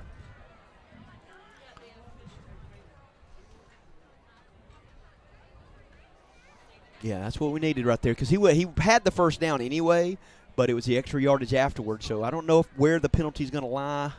Wow, they're marking the penalty off for us. Yeah, that's what I thought. I didn't want to interrupt you, but it looked to me like they were marching it off. They were signaling it was against Springville. I'm not sure what the penalty was. Looked like a late hit out of bounds. But See it right there. He just gave him a shove. It's to the 11. Oh, that's not a good call. It's to the 11. 1st and 10 at the 11.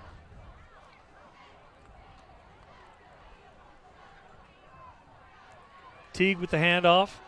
Hit, met hard at about the 7-yard line. Again, let's see if we can do that defense that gets mad and gets angry and gets a little frustrated right here and see if they can bow up like they did last week against Leeds right here. So we know what they can do, so let's see if Springville will do it. They stood him up. You know, he had a huge game last week against Lincoln, but he's found the yards tough to get tonight. Now he's gotten his share, don't get me wrong, but he has not been the explosive player that he was last week against Lincoln, and give credit to Springville's defense for that. So we have 2nd and 5 now at the 7. Quarterback. And he's going to go to the corner, and he's going to get the first down right at the marker. I think they're going to give him the first down. Looks like it's it. going to be close.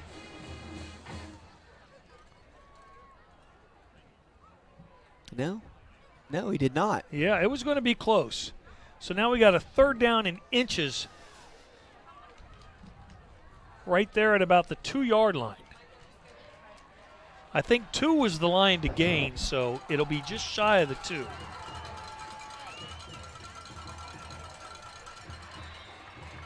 And first down, touchdown. So back and forth we go. Yep. Southside answering Springville's touchdown with a touchdown of their own, going 60 yards on the drive to take the score to 27-20. Panthers on top, pending the extra point. Yeah, nothing special on that touchdown, just right up the middle. Aided by a penalty. Yes, it did. Extra point is going to be good. So that takes the lead back to 8 points, 28-20. 5:41 to go in the third quarter. Already 4 touchdowns in this quarter. We'll be back with more on the River Sports Network right after this. Since 1944, the Crawford Skinner Agency in downtown Springville has been insuring families and businesses. And the Crawford Skinner Agency represents many different insurance providers. And our staff of Brian, Alyssa, Megan, Sid, and Michelle will help you with your home, auto, and business insurance. Call today, 205-467-6777, or visit CrawfordSkinner.com.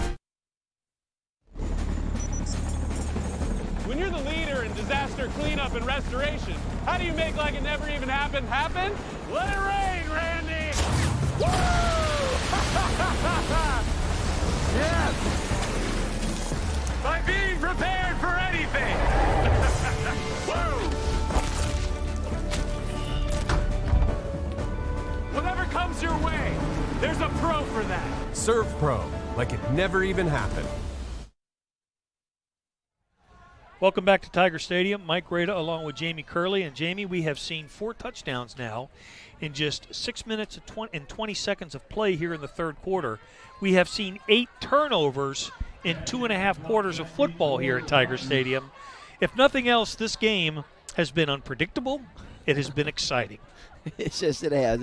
Like I said, every time you think you've seen it all, here it comes one more time. So, again, an exciting game, a lot going on, at least a lot to talk about. It's been an interesting game, fun game. We're still in this game. Springville needs, again, to do something with this drive. They keep putting themselves in bad spots by giving them bad field position.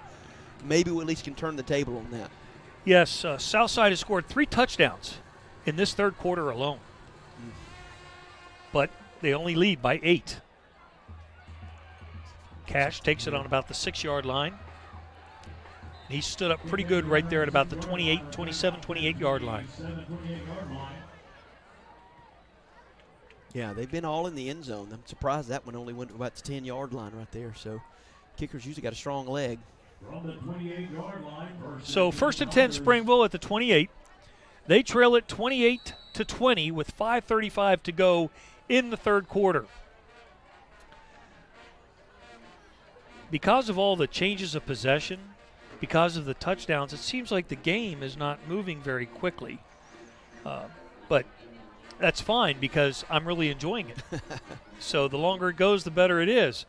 All right, so Morrison rolling out. He's got a man in his face, and he really didn't have any prayer right there. And let's see what he's doing here, getting up right around the 11-yard line. He's been nursing that ankle for a couple of weeks now, and it looks like he might have taken a tumble on that ankle again, and he's limping pretty profoundly.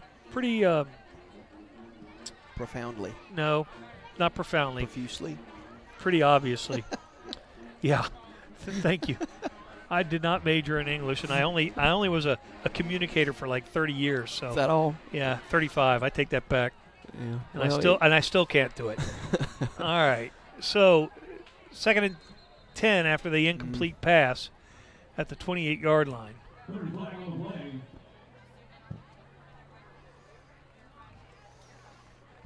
Penalty. This is not what we needed. This is that rut we get in right here that we've got to break. Got to get out of our own way. Got to get out of our own way. You'll remember their first drive of the half, they fumbled on the very first play, and that led to a touchdown. Then they had the penalty, the unfortunate penalty that kept another drive alive, or at least aided the drive. And now, trying to battle back from an 8-point deficit, it is 2nd and 15. And here's Alverson again. He's found a lot of room, and that is an Argo Hardware first down as Alverson makes a nice gain out to about the 43-yard line. That's a gain of about 20 yards. Yeah, that was a nice run right there. We're doing better when we come out with twins to one side and an open receiver to the other. We got a replay right here again. Alverson, great job playing it, getting upfield rather than trying to drag it outside to get a good job, and he just lowers his head, gets past the first down. It was a great play right there by Alverson. What a gutsy play right there. The clock not running. There it goes. From the 42 now, 1st and 10 Springville. We're going to give it to Alverson again. This time, he only gets a couple as he's brought down around the 44-yard line. Yeah, again, we packed everything in on that one. We had everybody almost in there close to the tight end tackle range right there. And I think we've had a little bit more success, like I said, in the previous play when we have twins. then a far set right to the other side, kind of spreading them out a little bit. And it's their linebackers are really good. Their linebackers are doing a great job of reading, and when we give them shorter distances to cover, they do a good job of clogging it. 2nd and 8 at the 44-yard line. Morrison under center, faking the handoff, rolling right, and he is in trouble, and he drops the football, but I think he got it back, and they're going to call a penalty. Oh.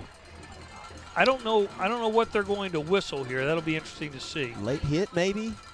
The ball was Face loose. mask, maybe? No, they're going to call holding? What?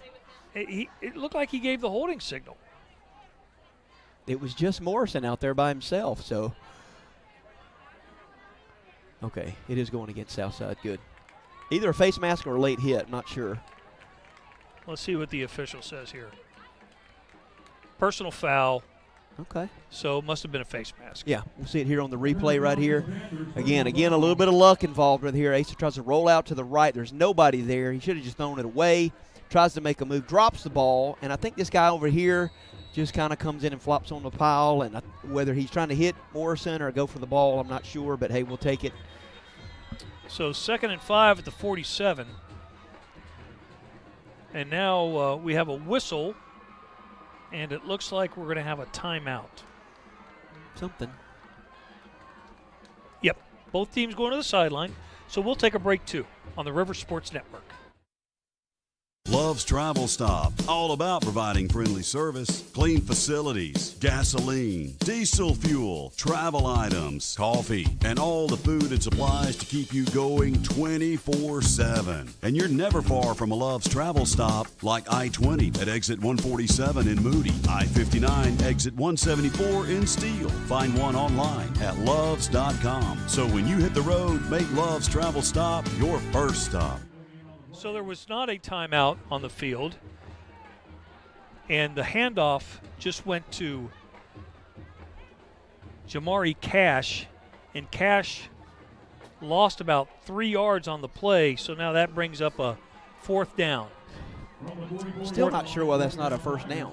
Yeah, I think we had this discussion, might have been last week or the week before, on another personal foul situation that wasn't a first down, and I'm not sure, listen, you're the coach. It used to be. We need a referee up here. It used to be dead ball foul. Hey, I wish Adam Stocks would spring for an official. We could do an official review as well. The punt ended up being okay, and it looks like it's going to be roughing the kicker. Yeah, he needs to be a better actor on that. I don't know if we can get a replay on Asa right there, but he's got to act a little bit better. He's got to do the flop like kickers and soccer players are good at doing. I don't know if that was a running into. Yeah, he bumped him. I don't know if it's going to be. Nope, 4th down. Okay, still 4th down, so it's going to be just a 5-yard penalty. That wasn't a bad punt. It No. went out of bounds at about the 20-yard line. So let's see if they want to kick it again. We got it again. Yeah, you can see it right here. Again, they do a good job of the guy does a good job of getting pressure on Asa. Probably should have blocked it. Replay here coming in. He just comes through, bowls his way through. And that's where Asa's got to flop. He's got to learn how to be a little bit of an actor on that play. The officials are still talking about it. I guess they're trying to figure out, let's march it off here.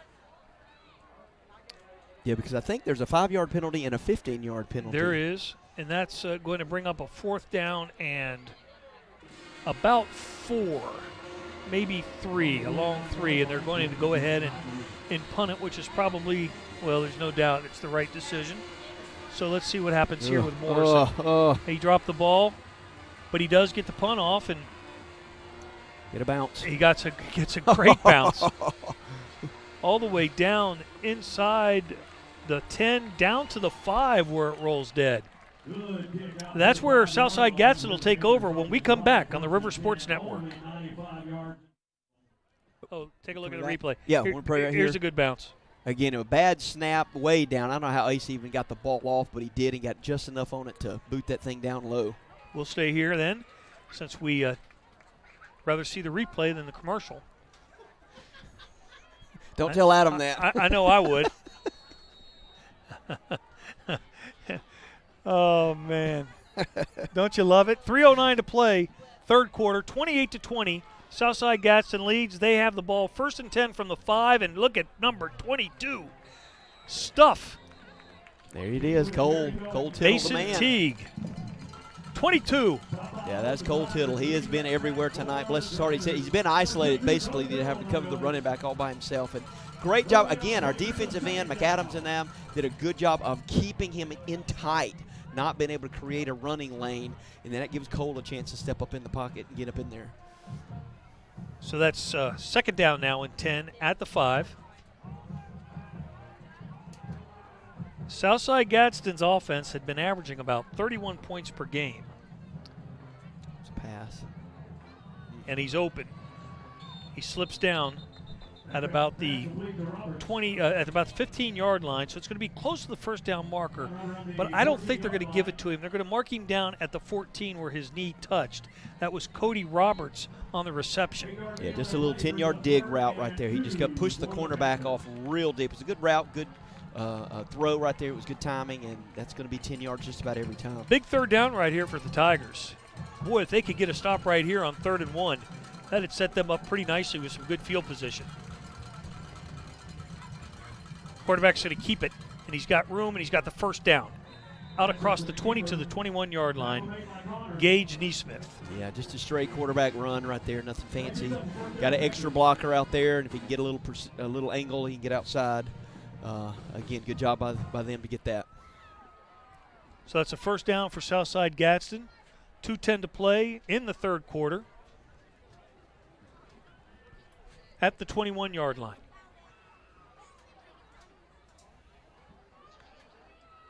Neesmith gives it to Teague, and Teague throttled right at the 23-yard line. Yeah, great job by those defensive big guys down in there. Swallows and those guys in there doing a good job of keeping it in tight, not giving him any running lane to get into the second zone there. So good job by those guys. Second down now and 8 for Southside. 1:35 to go in the third quarter. The Tigers trailing the Panthers 28-20 in what has been a very eventful game and an eventful third quarter. Neesmith back to throw. He's got a man open at the 33 and brought down at the 36-yard line. Yeah, those receivers were open earlier. We just couldn't get the quarterback couldn't get it to them right there. If he's going to have time to pass, that's going to give us struggles right here because we've got a couple of freshmen out there and a sophomore in the secondary. We have 2 sophomores and a freshman in the secondary right now, and they're going to be very inexperienced in those dig routes and those crossing patterns. They marked the ball at the 35. So Southside Gadsden, 1st and 10 now from the 35. 1 minute to play in the third quarter. Neesmith in the shotgun. Teague next to him. The handoff goes to Teague. Teague with a stiff arm. Breaks a tackle. And bulls his way out to about the 46-yard line. Yeah, see what Cole Tittle did on that time. What the coaches were doing, Coach Partridge, is lining him up opposite side of the running back. And it's just his job to go to the ball. And he got inside. He squeezed inside the end right there, but he missed the tackle in the backfield. 35 seconds as we count down to the end of the third quarter. Southside Gadsden has another first down, this one at the 46-yard line. Remember, this drive started on the 5. So they've marched it out to the 46. Different running back. And good penetration by the defensive front. And that'll be no gain on the play. It was Alex Cole. Good job, Alex. Yeah, number 1 was the first man to show up in the back. That was Alex Cox. Sorry. Yes. Yeah, Alex Cox. So that'll be the last play of the third quarter. So we'll head to the fourth quarter. Springville trailing 28-20, very much in this game as we watch some outstanding high school football on the River Sports Network. Smokehouse Barbecue in Springville is now open. Get those taste buds ready for a little bit of it all. Barbecue, wings, burgers, salads, and more. Located just off the interstate, exit 154 on Marietta Road before the railroad tracks. Family owned and operated, Smokehouse Barbecue offers dine-in, carry-out, and catering. Open late after Springville home football games. Call 205-452-2628. Like them on Facebook for menu information. Smokehouse Barbecue, now open in Springville.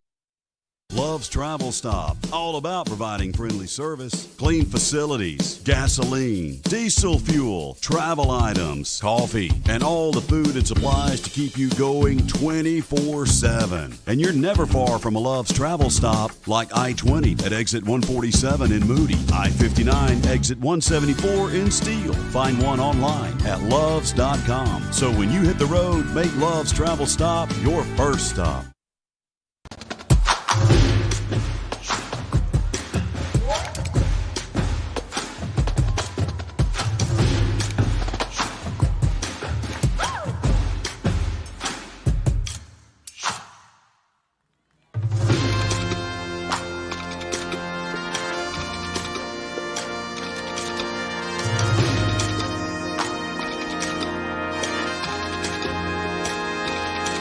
Since 1997, you've trusted taking your four-legged, furry family members to the Argo Animal Clinic. Dr. William Johnson and Dr. Philip Gleason and the Argo Animal Clinic offers a wide range of veterinary services, from pet wellness and vaccination programs to pet surgery, including spay and neutering. Argo Animal Clinic can also diagnose and treat health conditions, even pet dental cleanings. Call 205-655-5350.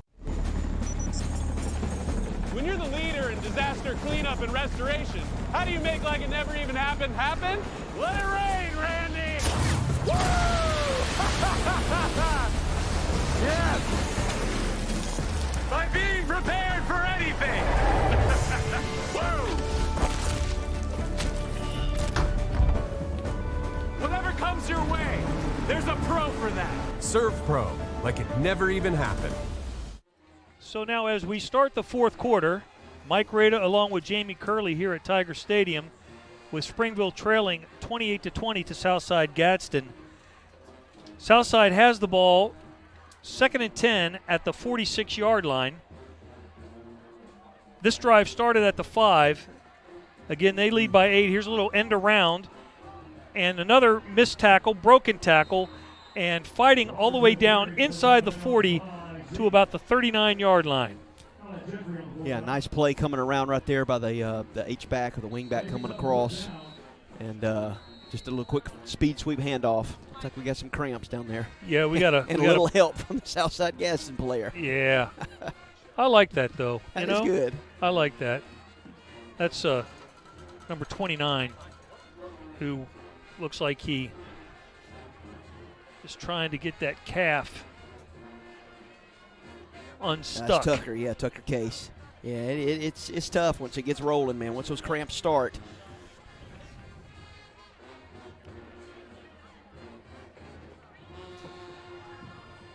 A little hobble off. Do you remember in the old days how stupid the coaches were when they used to come bring to the sideline and give you salt pills, salt tablets? Yeah. Ugh.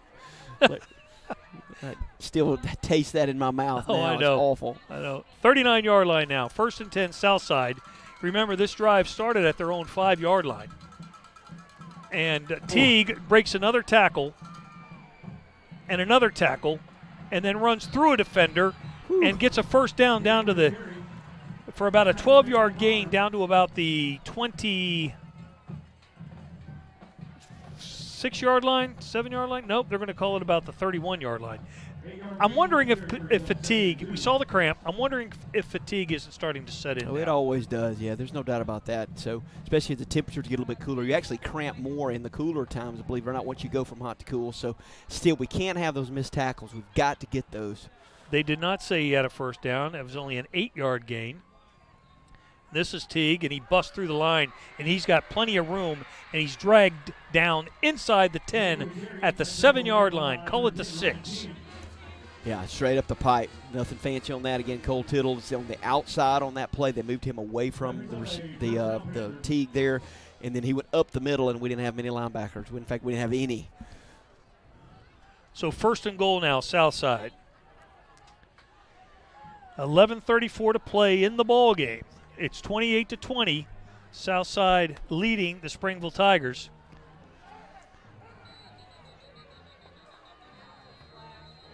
We have a flag. We also had nobody on that number 2 receiver out there at all. So hopefully they lined up in the wrong position. I hope that's on Southside. Let's see what the white hat has to say. Yep. They're going to call illegal motion, I guess, maybe? Something. Yeah, we got stuck with, I think, 10 players on the field right there, and we didn't have an outside linebacker or a corner on that number 2 receiver. But, again, I think they were lined up with too many men off the line of scrimmage. I'm not sure what that was. Good news is it's a 5-yard penalty against Southside, so that means it's 1st and goal now from the 11.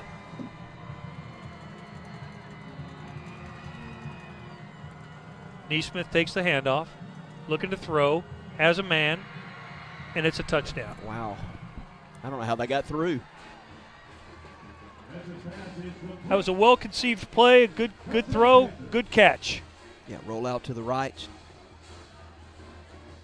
Again, you got a single receiver, H-back coming in, just sitting right there, right at the 2 guys in the same spot. Yeah. Number 7 had a chance to break that up, Coach. Yeah, I thought he would break that down right there. He just didn't get his arm out there.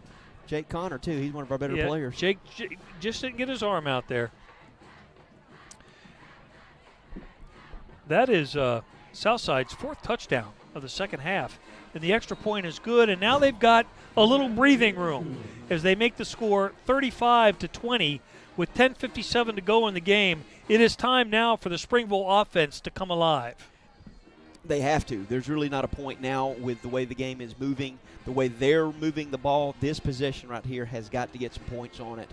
And you hate to be in that necessity because that makes these guys press, and we don't do so well when we're pressing. So that's why our coaches have to settle down, do your job.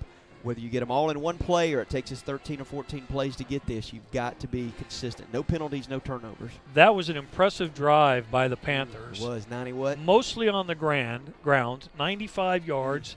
The final play, an 11-yard touchdown pass from Neesmith to, I believe that was number 1, Cody Roberts. Yeah, I think so. Yeah, he was the H-back that came out and broke out right in the flats. He had 2 receivers in the same spot, which should never happen, but one of them caught it.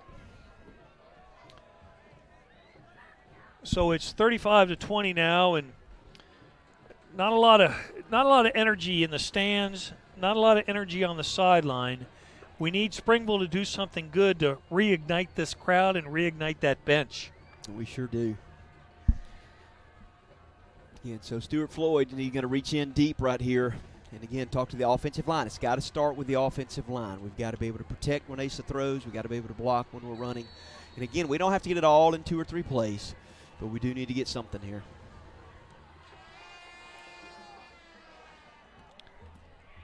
So the kickoff is being returned there by Cash, Jamari Cash, out to about the 30-yard line.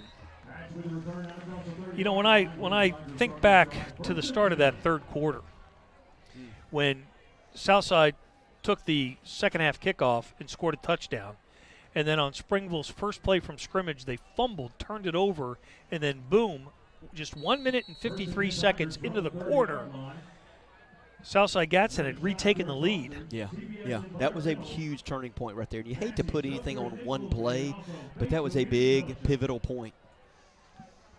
Well, it kept the defense out there. They were obviously fatigued on that last drive. And now Springville has it 1st and 10 at the 30. Asa Morrison fakes the handoff, play fake, going deep. He's got a man. Ball was a little bit underthrown. If he could have thrown that ball about 7 more yards and led the receiver, Lockhart, a little bit further, that would have been a touchdown for sure. Yeah, and again, he didn't get his feet planted and really develop into the throw. He had a little bit of pressure on him, so he's kind of throwing off his back leg a little bit. And again, not enough mustard on the ball, as you say, to get it there. So that's 2nd and 10 now for Springville. Still a lot of time left. 10:41 to play in the game. And that's Alverson with the handoff, and he doesn't get much, maybe a yard. Yeah, backside little tackle right there, almost like a 5 technique. No, that was a linebacker.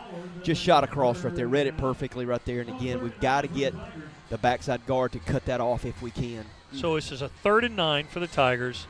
Big play right here, I feel like. They're going to throw it. They had a man. Yes. And they're going to call pass interference. with a player draped all over his back. Yeah, Noel Cox just running a basic slant right there. As we can see it right here, you'll see Noel down here on the bottom of the screen.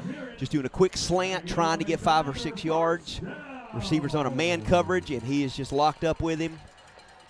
I think he took his wallet on that play, too. So that'll be a Argo Hardware first down by penalty for the Springville Tigers, but it doesn't matter how it happens, we'll take it. We will take it. Hey, maybe the spark we were talking about right there. Maybe you never know what it's going to take. Maybe we can get something right here, start getting some momentum, and get a score. Again, plenty of time. All right, so 1st and 10 at the 46.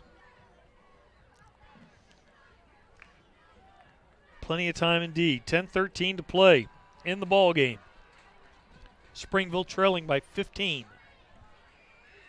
Morrison with the pitch. Alverson doesn't get much, maybe a yard.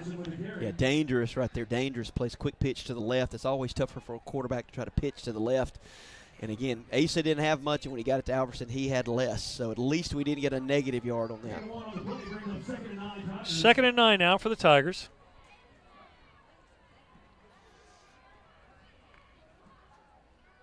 They've had some receivers open tonight, haven't they? Yeah, just not a lot of time to get it to them. So Morrison going to go back to the air, and he's going to be sacked at about the 35-yard line. Boy, big number 50. He's a hoss. Yeah, he just kind of blew through right there. And again, Asa didn't have time. He sets. He's looking at his number 1 read. Read wasn't there. Again, it was covered. Again, you'll see back here. We'll be able to see the secondary as well. Asa's in the back. Not a lot to look at, and he had about 1 chance. And if the number 1 receiver isn't open, he's looking for number 2, and by then he's moving for his life. So just not a lot of time. A big loss on that play. Huge. All the way back to the 35. And so that's going to bring up 3rd down. Man coverage here. And about 21. Little throwback screen. Got some room. Got a man. Oh. Just tripped up. Gain of about 15 yards. Oh, if he could have kept his feet on that at least, he would probably got at least 5 to 10 more yards right here. You see this little screen. Good job by Asa rolling out to the right, dropping back, throwing over to the left. There's Cash sitting there. Got a few purple jerseys, and that one guy right there got his hand through. My goodness, he could have picked up at least 5 more yards. So Cash down at the 45-yard line, so that'll bring up a 4th and 11, and they're going to go for it, Coach. With 8:17 to go in the game, you almost have to, the way their offense, Southside Gadsden's offense, has been moving the ball. Yeah, hopefully we go something right here, maybe a hard count, try to get them off sides, pick up 5 more yards on this. I don't know. We'll see what we got right here. They're going to be bringing the house right here. Here they come. Morrison throws, and he had a man, Coach. He had a man, but he just overthrew him just a little bit on the far side. He did. It's just a little escape route, a little slip route by Cash out of the backfield. And he was there. You're right. If you'll see right here, you'll see Cash lined up in the backfield. And then he'll slip right out to the left top of the screen. He's open right there. You got to hit him right there in between the safety. You just let him too much. That puts Springville's defense in a precarious position now, with Southside Gadsden starting inside Springville territory at the 45, already leading by 15, now with under 8 minutes to play in the game. Quick pass out in the flat, but the Springville defense reacts nicely, and that'll be a gain of just 1 yard. Good job. Coach Partridge has got to talk to these guys at getting a 3 and out. We can't use any time. Of course, another touchdown would pretty much eliminate the game. So we've got to get a 3 and out here to have a chance. All right, so that'll be a 2nd and 9 now for Southside Gadsden at the 44-yard line. They will be stingy with the clock. Yeah, I was actually surprised they threw it on 1st down. Plenty of time left there. Teague gained about 3 yards. Yeah, big down right here. Down to the 41-yard line, so that'll be a 3rd and 6. 7 minutes to play. 33 seconds on the play clock. So let's see what they run the play clock down to. It doesn't look like they're taking too much time. You would think they'd at least get it down below 10. Yeah, last time they snapped the ball with 11 seconds left on the clock. I would be running. Looks like they may get that little speed sweep look in here at the tight end right there. They snap the ball with 7 on the play clock, and that's the quarterback keeper. Far side avoids a tackler, and he gets the first down inside the 30-yard line. That's a big play right there. Yeah, huge play. Huge play on 3rd and 6. Yeah, quarterback keeper. Again, you've got that back out there for an extra block. And that's going to be tough right there. It's going to be tough for Springville. Now, thank goodness he at least got out of bounds and stopped the clock. But they've got 3 more downs to do what they need to. Probably 4 more downs to do what they want to here. The ball at the 27-yard line. 1st and 10 for the Panthers. Neesmith checks with the sideline. Claps his hands, takes the snap. Throwing deep. Overthrown. Good coverage. It was. He's right there with him. I think it's let's see, who is that number out there? Is that the little freshman? 20. I can't tell. That's 20. I think he's just a freshman or sophomore. So very young in the secondary. Of course, this whole team is very young. That's Cody Ingram. Now, he's a junior. But, again, not a lot of experience, but a good coverage there. Not sure why they threw it, but I'm glad they did. All right, that'll bring up 2nd and 10. Again, from the 27-yard line. Quarterback keeper coming this way. Nope, going to hand it off. Good job, Nice Cole job Tittle. right there. 35. No, that's not Cole Tittle. Good Nope. job right there. 35. Yeah, that's Caden. That's Hanrahan. Yeah, good job. He's needed that. That was good for him. He had to fill in on that. 6 minutes to go now. Big 3rd down right here. And the officials are going to take a timeout for a water break. So let's take a timeout as well. You're watching Springville football live on the River Sports Network. Argo Hardware has been family owned and operated for 9 years, and we have made it our primary mission statement to put the customer first. From a seasonal market outside to snacks and drinks inside, electrical, plumbing, feed, and so much more. We desire to be your one-stop shop in Argo, Springville, Trussville, and all surrounding areas. Hi there, I'm Glenn Waldrop with Argo Hardware, where our family is taking care of yours. Hilltop Farms and Market, serving delicious and homemade lunch Monday through Friday 11 to 2 and breakfast Monday through Saturday 6 to 10. Hilltop has a bakery, caters, and makes meals to go. And Hilltop is much more than great food. You'll find fresh produce, a garden center with seasonal plants and flowers, Amish jams and jellies, and you'll even find sand, gravel, mulch, and pine straw. A little of everything. Hilltop Farms and Market. 5 minutes, 59 seconds left to play in this game tonight between Springville and Southside Gadsden. 3rd and 11 for Southside Gadsden. They lead it 35-20. Neesmith barking out signals to his line. Exchanges a word with Teague. Back to throw. Looking and firing. Far side. And they're going to say that was a catch. Oh, my goodness. Right at the 15-yard line, which would be good for a 1st down. It looked like the receiver slipped, Yeah, but still made fall. the catch. He's up on top of the screen. He'll just do a sideline right at the 1st down. He'll push, and you see him fall. And now how he keeps his balance and makes that catch, that's a great catch. If he caught it, that was a fantastic play. If he caught it. If he caught it. Oh, that's a gain down to the 15-yard line, so it's 1st and 10 at the 15. We're under 6 minutes to go, 5:10 left in the ball game. Southside leading by 15. Springville needs one of those turnovers that they were getting early in the first half. Neesmith keeps the ball for about a 5-yard gain down to the 10. 8 turnovers in this ball game. 8 turnovers in this ball game, 4 of them by each team. And I'll tell you, it would be nice if Springville could get one right here. One more would help. Yes, it would. Because they are on a roll right here, and one more touchdown will definitely do it. They have owned the second half. They really have. They've dominated pretty much.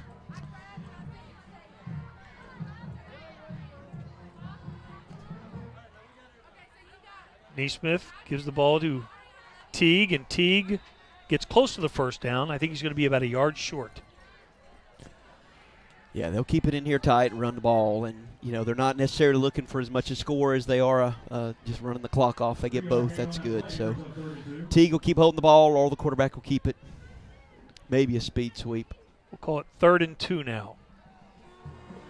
3rd and 2 from the 7.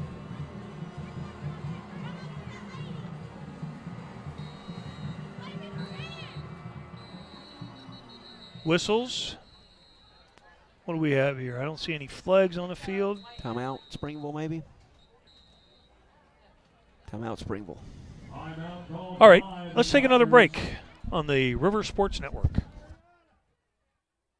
Ultimate Fitness in Springville wants to help you meet all your fitness goals. With 24/7 access and a wide array of cardio and free weight equipment, Ultimate Fitness has something for every experience level, offering personal training, speed and agility training, yoga, tanning, and weekly meal prep from Nomad Meals. Ultimate Fitness is proud to partner with the Silver Fit and Silver Sneakers programs. Call 205-467-3509 or come in and see us for membership rates and more details. That's Ultimate Fitness.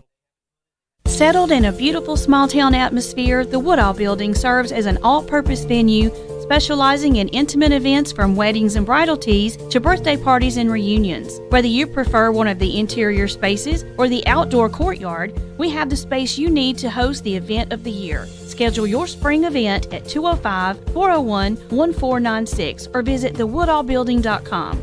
The Woodall Building, a classic Springville venue. Under 4 minutes to play here at Tiger Stadium, the Springville Tigers trailing Southside Gadsden 35-20. And now Southside Gadsden has it inside the 10-yard line at around the 7.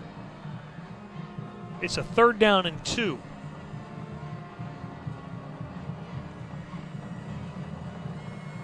Smith takes the handoff, or takes the snap, gives the handoff to Teague, and Teague gets inside the 5 for a first down to about the 2 or the 3. But that is a first down and a touchdown here, Coach, and there's no coming back from that.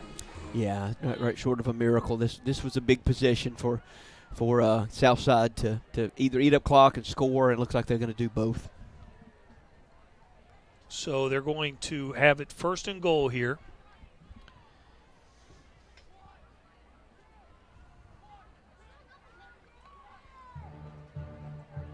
Teague met in the backfield. There you go, guys. And the Springville defense rises up. Loss of 2. Yeah, again, as you can see in here, we got the replay coming up right here. And again, just penetration up the middle. Can't tell exactly who all that is in there.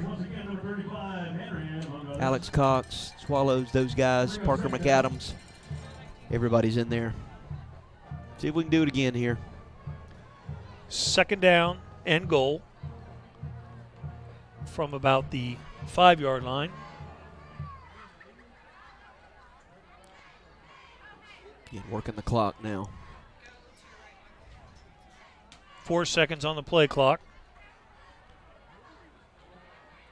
The give to Teague. He fights inside the 5. That'll bring up a 3rd and goal. Again, good job right there. He met him and didn't lose a lot of ground and held him up. And again, this defense has a lot of young guys out there, several sophomores, a couple of freshmen hanging in there. But again, the clock ticking down with 2:19 to play in the game. And Southside leading by 15, 35-20. And you look at the second half, Jamie, and I don't believe that Southside has had to punt. They haven't lost it on a turnover. They haven't turned it over on downs. I believe every time they've had the ball, they've scored. And they've been long drives. I mean, well, at least, 60-plus yards we've given them. 95, one of those drives. 95-yard drives. So they've had long, time-consuming drives that wears your defense down. And those guys, poor defense has just been, it seems like every game they're out there twice as much as they should be. And again, kudos to Southside of getting the long drives, those 9, 10, 11-play drives. And, you score and eat clock. That's exactly what you're designed to do. My wife gets the biggest kick out of that phrase, eat clock. She thinks that's the funniest thing. I guess it's a visual for her. She sees somebody, with a Big Ben, clock, and taking a bite out of the timepiece. Okay, all right. Hey, that's what she's seeing. So. She also gets tickled over eye talent, arm talent. Oh, okay. Those kinds of phrases. Gotcha. And my dad used to really get aggravated when they would say timeout on the field. Where else are they have a timeout? In the stands? Of course it's on the field. All right, so here we go. 3rd and goal. And that's a touchdown right there.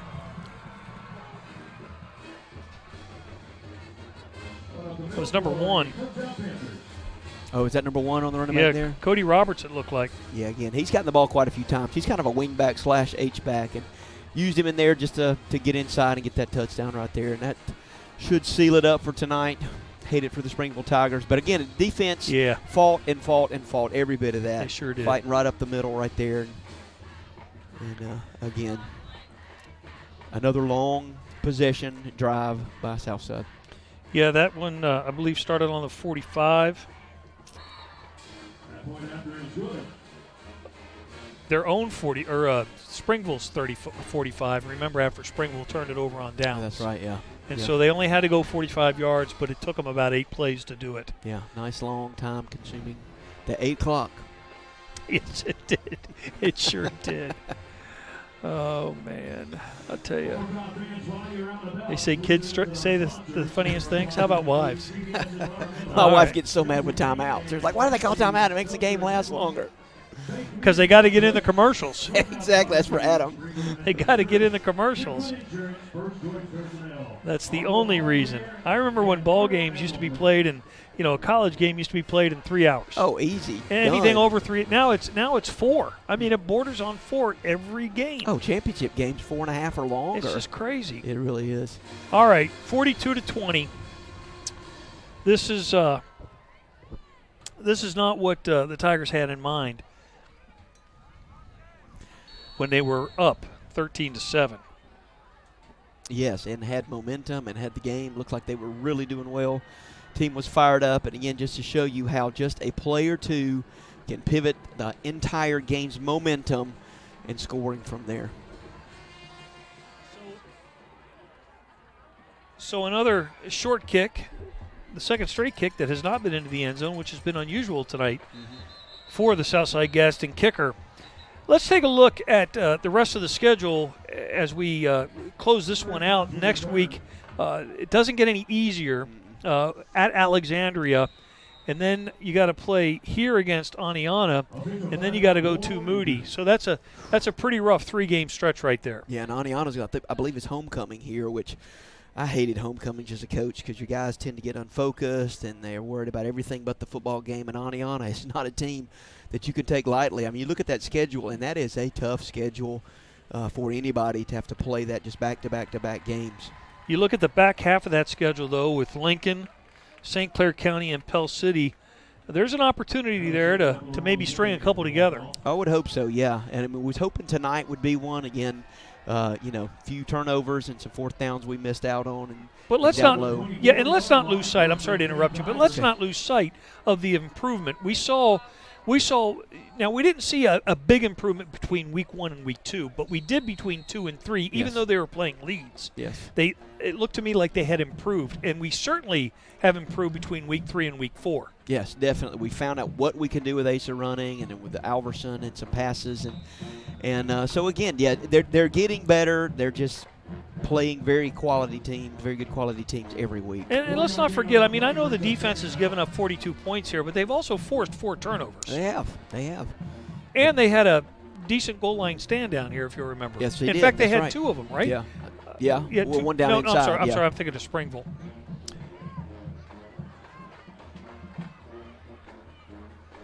A little swing pass out there, just trying to get a little momentum. Maybe they can get something to break and get inside there. That's Alverson there, a little swing pattern out to the right. It's an Argo Hardware first down for the Tigers. 1:25 to go in the game. Springville at the 35-yard line. 1st and 10.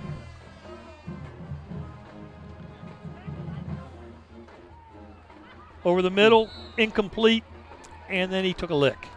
He took a nice lick right there. That's the kind you'll feel a little bit more tomorrow than you do right now. But he got up, That's what you That always was tell a Alverson? receiver. Yeah, Alverson took a big lick coming across the middle right there by the linebacker. Bring up second now. 2nd and 10. Morrison gives it to Cash, and Cash is brought down at the 38. As we go under a minute now in the ball game, so Springville is going to move to 0-4 overall, 0-2 in the region. Southside, meanwhile, will push their record to 3-1 overall and 2-0 in the region. I think the Southside coaching staff, if they came in here and you told them when they came in here that they were going to turn it over 4 times but still win by 22 points, they would have taken it. Definitely, I sure would. Yeah, because you think 4 turnovers, you're going to give up at least 2 to 3 touchdowns out of that. And but they did a good job offensively tonight of keeping their game going. In the second half, especially, where they scored every time they had the ball. There goes Morrison on a scramble. Get down, Asa. Get down, Asa. Yeah. There's no sense in it. I mean, I know you want to play. I get that, but we got to think about Alexandria next week, Aniana after that, and then here against Moody. And you got to think your backup quarterback is out, so you're down to another freshman quarterback. Yeah, he's got to lay down and realize what's best for himself as well as the team. That's right. So 49-yard line. This will be the last play of the ball game. It's a give to Cash, and that'll do it. So Springville loses for the 4th time this season, 42-20. There were a lot of bright spots in tonight's game. As I mentioned, they forced 4 turnovers, but they also turned it over themselves 4 times.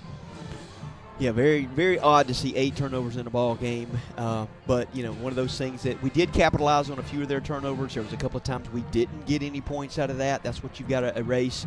And I think they probably got 2 touchdowns out of ours. So give or take a play or two here and there. Again, we say this for the 4th week in a row. Yeah. Springville could have definitely been in this ball game. Well, there was a sequence in this game, just like there was last week against Leeds, where Springville had cut the lead against Leeds to 13-6, and then Leeds scores 2 quick touchdowns. They score a touchdown, get a turnover, score another touchdown, and before you know it, it was 27-6. And similar circumstance here tonight with Springville leading 13-7, and then all of a sudden, Southside Gadsden answers. They get a turnover on the next play. They answer again. They score again, and before you know it, the final score is 42-20. So both teams shaking hands. I'm going to keep an eye on Captain Mack down there as he gets ready to talk with Coach Clements to hear his words. We'll ask him a few questions, and we won't keep him too long. I don't imagine he's in much of a mood. No, you never are. So no, losing's never fun.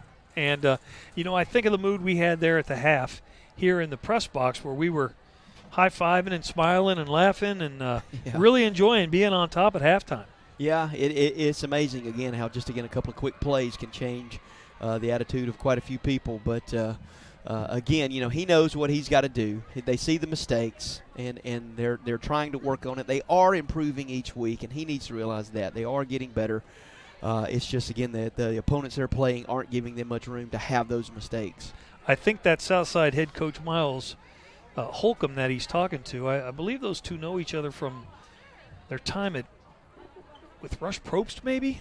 They may have. I don't know. I think he said he we really got to know him better last year when they played. But he said he's definitely good friends with him, and they communicate, talk, and so it's good to see that. Because I know Holcomb coached for Rush, and so Coach now is getting the headsets on, and Captain Mack is going to hand him the microphone. And Coach, big sigh right there. I know that's got to be really disheartening. You lead 13-7 at the half.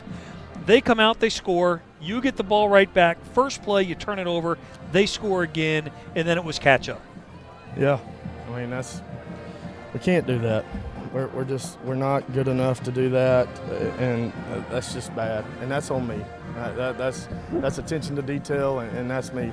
But I'm proud of the guys in purple because they still play relentlessly. They play with guts. It's going to happen for them. I know it's going to happen for them.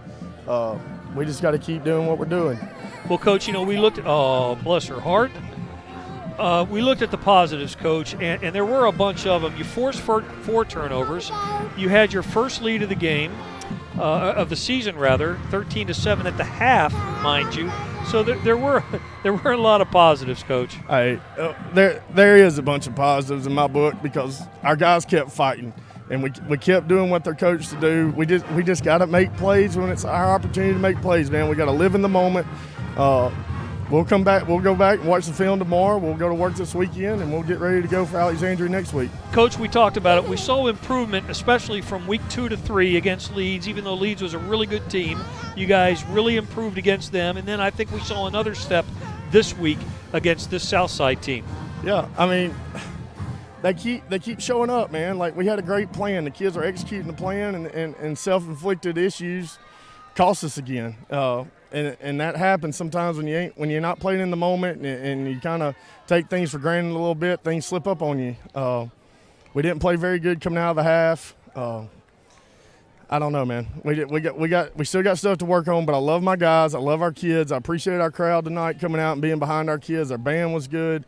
It was a good Thursday night for football, man. We just one night it's going to fall our way. I hear you, Coach, and we appreciate your time. And go ahead and talk to your guys, and we'll look forward to seeing you next week. Hey, man, I appreciate what y'all do for us. No, thank you, Coach. We All right. appreciate it. See John y'all. Clements, head coach of the Springville Tigers, kind enough to share a few words with us. It sounded to me a little bit like he got emotional after the game. Yeah, he did. It is. It's frustrating. It's one of those things as a head coach because you know where the heart of these players are, and they have a huge heart.